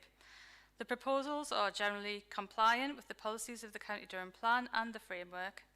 Regard must be had to the sustainable edge of sub-regional centre location and the wider strategic context of delivering economic growth through regeneration of a key sub-regional centre with much needed employment and economic benefits in a highly sustainable location. The application is therefore recommended for approval, subject to the applicant entering into a Section 106 planning obligation to provide identified mitigations and the list of conditions detailed in the report. Thank you. Thank you, Louisa. Now we have one speaker, Louise Wood from the planning agent. Thank you, Chair, and good afternoon, everyone, and thank you for giving me the opportunity to speak. I'd first like to fully endorse the officer's recommendation to grant planning approval for the scheme, which will deliver a multi-million-pound investment and significant job opportunities within the Bishop Auckland area through the delivery of 4 retail warehouse units to meet the identified need requirements of national retailers and operators who are currently not represented in Bishop Auckland.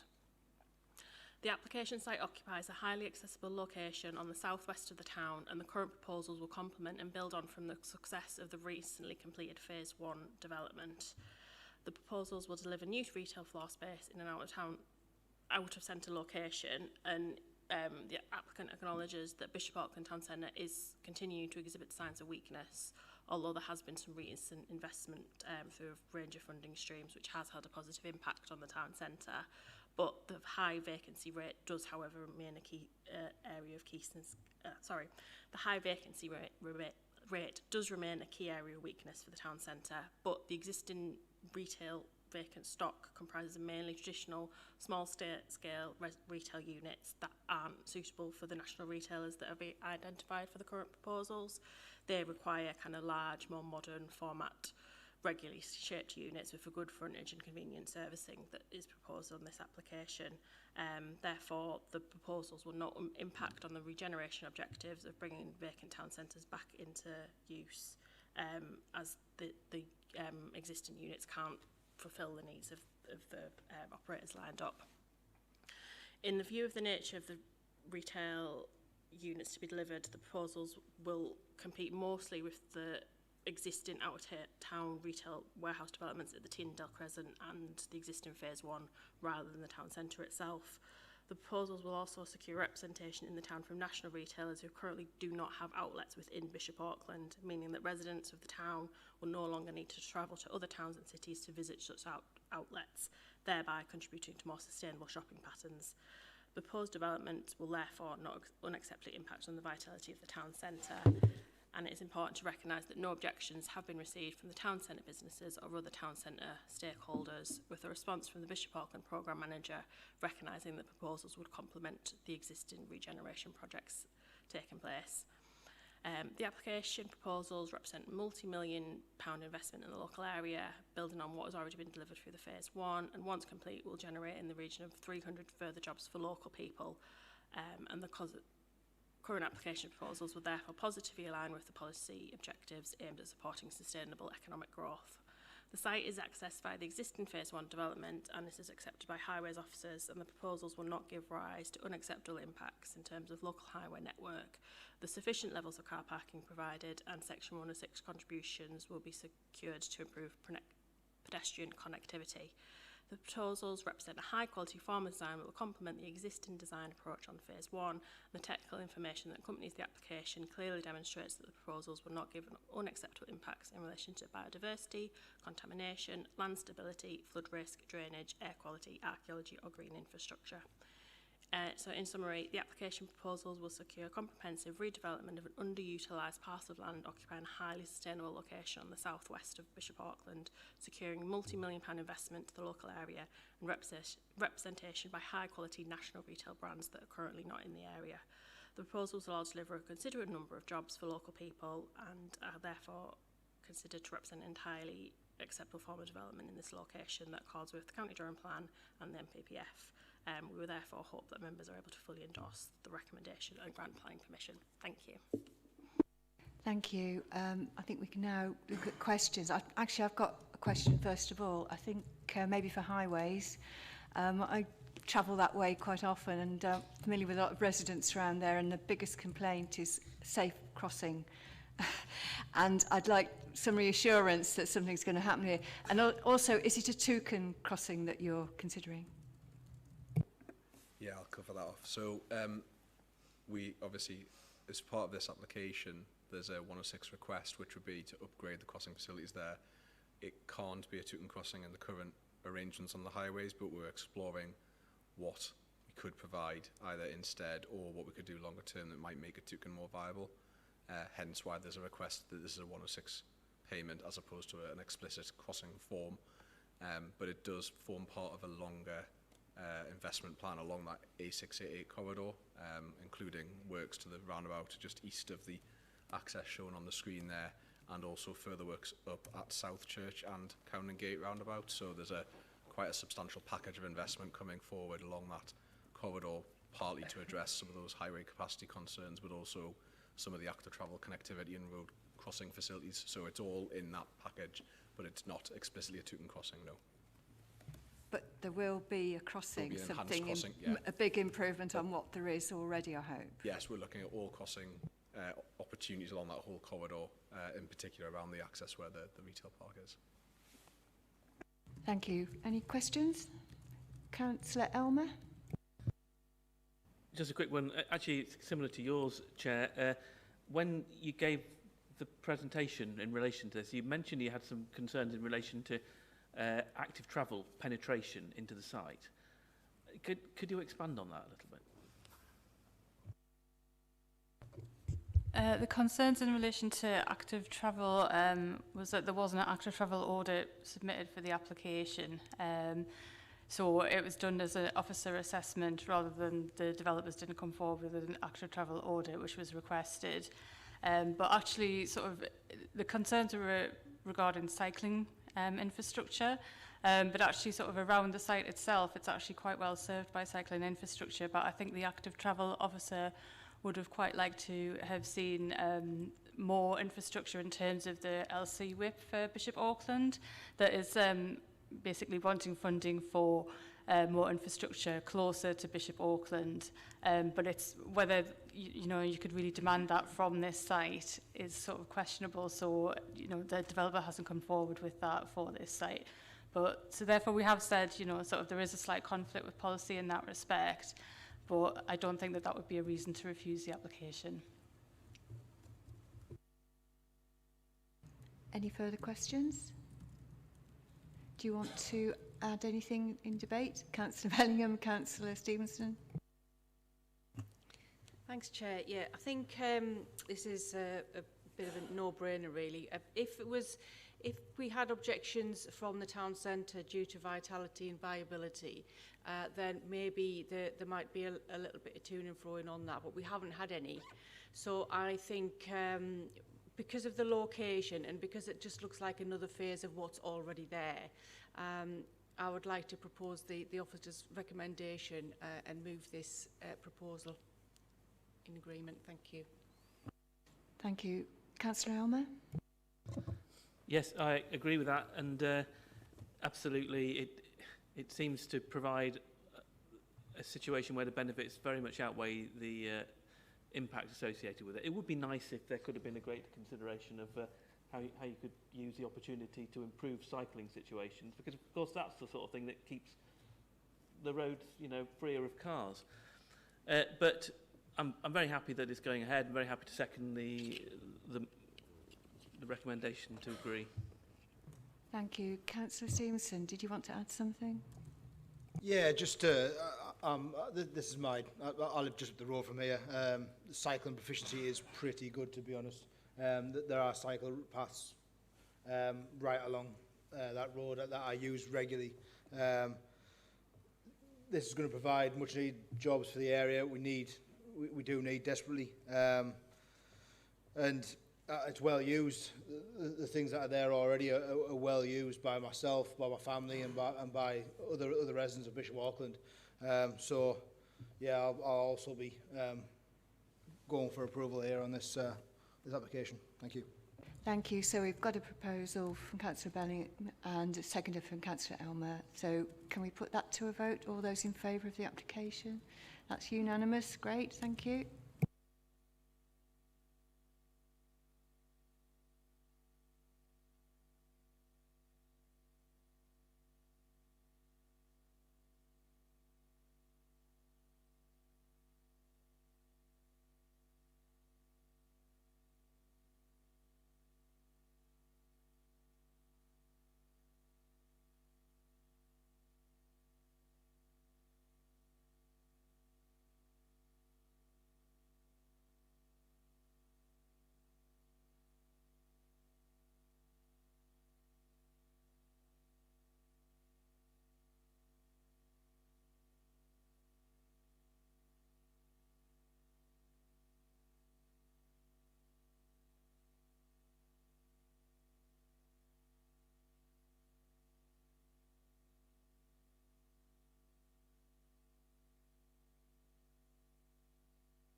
Okay, well, we're ready to move on to the final application, and this will be presented by Steve.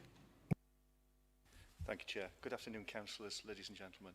The final application for you to consider is the installation of an underground cable and associated infrastructure to connect a solar farm that was approved by this committee earlier in the year to the GSK factory at Barnard Castle. This is on land northeast of the factory at Harmeyer Road. You can see there between a map and an aerial image the red line of the site.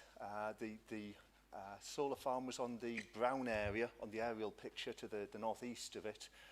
I'll come to a larger aerial picture, but you can see that the red line is slightly cranked, and effectively that's to cover the likely operating area for the dig. It steps out along the course of the beck to allow vehicles to cross over the vehicle crossing, which is in one of the photographs there. But you can see from the map, this is to the north of Barnard Castle, to the north of the A688, just off the slide there. At the bottom is the A67 to Darlington as well. And you can see it's in an area of countryside. What will be apparent on the subsequent images is, you can see on both of those images, there's a curved feature on the site there, which is the path of what's an informal footpath at the moment, but is about to be designated. And the pipeline, sorry, the cable and the ducting for it is to propose to follow the route of that largely. So on the aerial picture, I'm afraid I don't have the pointer available here, but you can see in the centre of it the curved former railway path, or former railway line, which is now a path. Also a feature of it is you can see that brown band which goes east to west across the middle of the site, and that's the path of the Lartington water pipeline, a major infrastructure project which has passed through here. And the pipeline will be the point at which the cable is proposed to cross from one side of the railway line to the other, effectively using the disturbed land there. Probably on a slightly better date than today. You can see from the top image, this is from where the pipeline crosses and where the cable is supposed to cross, looking down south towards the GSK facilities. You can see to the right of that image there's the two wind turbines which have been a prominent feature of the area, which the solar farm is eventually hopefully going to replace, although there's no direct connection between that. And the cable will run towards the left of that image along the edge of the tree belt. The bottom image is the reverse image, looking back effectively over the Black Beck, which features prominently in your report. You can see effectively that this is grazing land, that there's not a lot of flora on the field boundaries to interfere with. And again, the pipeline will, sorry, I keep saying this, the cable run will run down the edge of the tree belt, which is on the right-hand side of that image. And across to the Black Beck, which it'll go under using directional drilling, and then across the remaining small bit of field to meet with the boundary of GSK. It will, in that area, cross a footpath, the Marwood Parish Footpath 21, and between the construction management plan and the legislation in the footpath regulations, we have control over any disruption there might be to that. Footpath won't be diverted, and the amount of works will be controlled so it minimises the effect on that. The top image, I keep referring to the pipeline by mistake, but that is the track of the pipeline. You can see the disturbed land from the Lartington water pipe, taken from the point at which the cable run will pass across that. There is a precautionary condition for contamination examination of that, probably just in that area where the land's been disturbed, the rest of the land being effectively open countryside where contamination wouldn't usually be expected. The bottom image there is taken from the edge of the footbridge, the railway bridge over the footpath. You can see the footpath as it tracks north there and then bears right towards Stainton Village. And in my final set of images for you, there's the picture on the left of the concrete bridge that any vehicles excavating the trench required for this would use. That was that extension to the red line. The middle image is Black Beck, That's the water course that we've got to navigate to get underneath.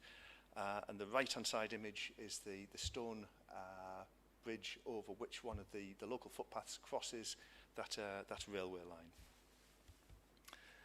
After the afternoon you've had, you'll be relieved to hear you've got a long report but a short presentation. So the consultations and representations, effectively some consultees have requested conditions and those are appended to your report, including environmental health. Highways have no objection. The nature of the vehicles associated with this, with effectively a couple of light vehicles, probably a couple of Land Rovers or the like with a trailer for the drilling rig on it, have elicited no objection. There were notices posted on the public rights of way around there. There's no immediately adjacent residential properties to consult compared to the solar farm, which it's on the other side of the railway track, effectively this, and screened from both Stainton Grove and Stainton Village. So we've had no public response to this application. Oops, it's mind of its own, and sorry. Key considerations. This helps its infrastructure to help support low carbon development. I think of particular importance on this, and particularly relevant in the consideration of the last application, was the direct public employment benefit to this. Usually when we present solar farms to you, it's to the general public good and it goes into the national grid. This development and the solar farm before it was directly to supply GSK, one of the if not the principal employer in Barnard Castle.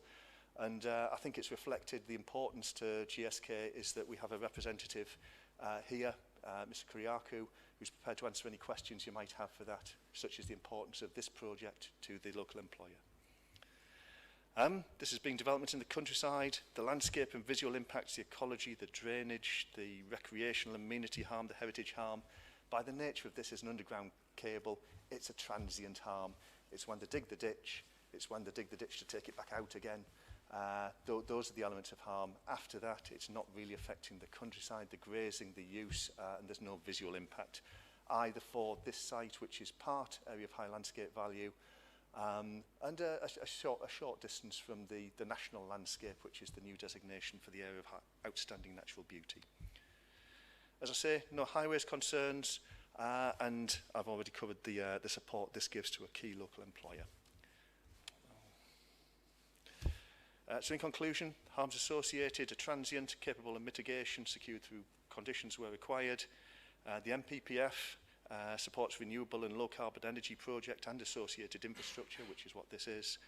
And the proposal supports sustainable energy production directly aimed at supporting the operations of this significant local employer. I know I keep repeating that, but it is the key to this for us. So I'll leave you as ever on the aerial photograph, and I'm happy to answer any questions you may have. Thank you. Thank you very much. Now we have two supporters, Sarah Lapsey representing the applicant, and Andreas Kyriakou, thank you, from GSK. I believe it's just you speaking, Sarah, so you've got 5 minutes. Good afternoon, Chair and Committee. I will try and keep this short. It's been a long day. I am Sarah Lapsley of the Farm Energy Company. This is Andreas, GSK's electrical engineer and energy manager at Barnard Castle. The application before you is for a proposed underground cable to connect the consented solar farm to GSK's factory in Barnard Castle. As one of the largest employers in the area, employing over 1,000 people, Barnard Castle is a key site for GSK within their global manufacturing network. Products made at the site are used to treat some of the most common and debilitating diseases, including asthma, HIV, lupus, and nasal allergies. The development itself will involve the trenching and laying of an electricity cable underground along agricultural fields. The proposed route is considered to be the most direct and least intrusive. The area will be reseeded on completion, and any minor impact will be short-lived and temporary. Energy is one of the major costs at the GSK site, and the solar project will help reduce and stabilise the site's operating costs by providing increased energy security. The solar farm will connect directly into the factory, providing around 52% of the factory's energy demand. In a climate where energy prices continue to undermine business confidence, the delivery of this project demonstrates a significant investment in the local area. injecting direct investment into the local economy and demonstrates GSK's long-term commitment to the site and the region. As part of the solar project, an annual community benefit fund will also be provided to enable direct support to local projects and causes. The current underground cable application will facilitate this fund. The solar farm's ability to directly support local jobs and the local economy was a significant aspect of the committee members' decision to approve the solar application earlier this year. And it is hoped that this will also be in members' minds when determining this cable route application. It should be recognised that there have been no objections to the application from statutory consultees and no comments have been received from the parish councils or local residents.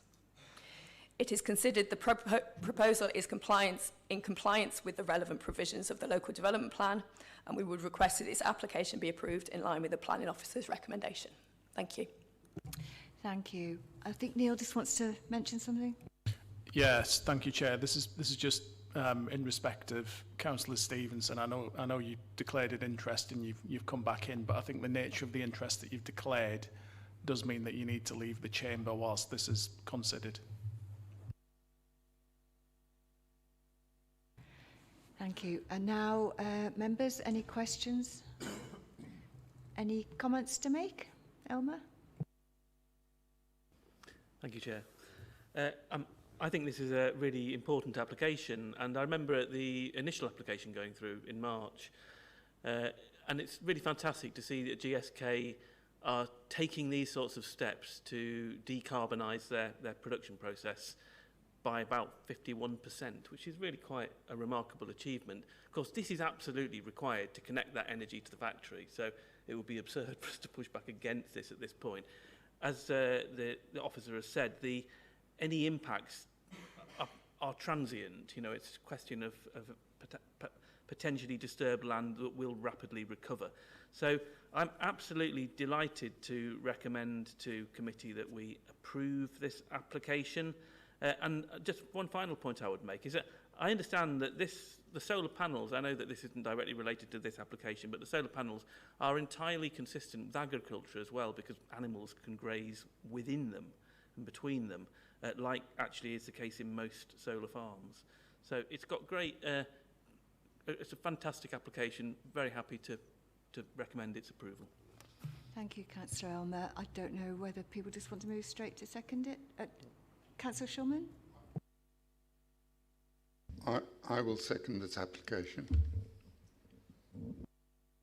Thank you. Well, I think we'll just put that to a vote now. All those in favour of the application? Unanimous.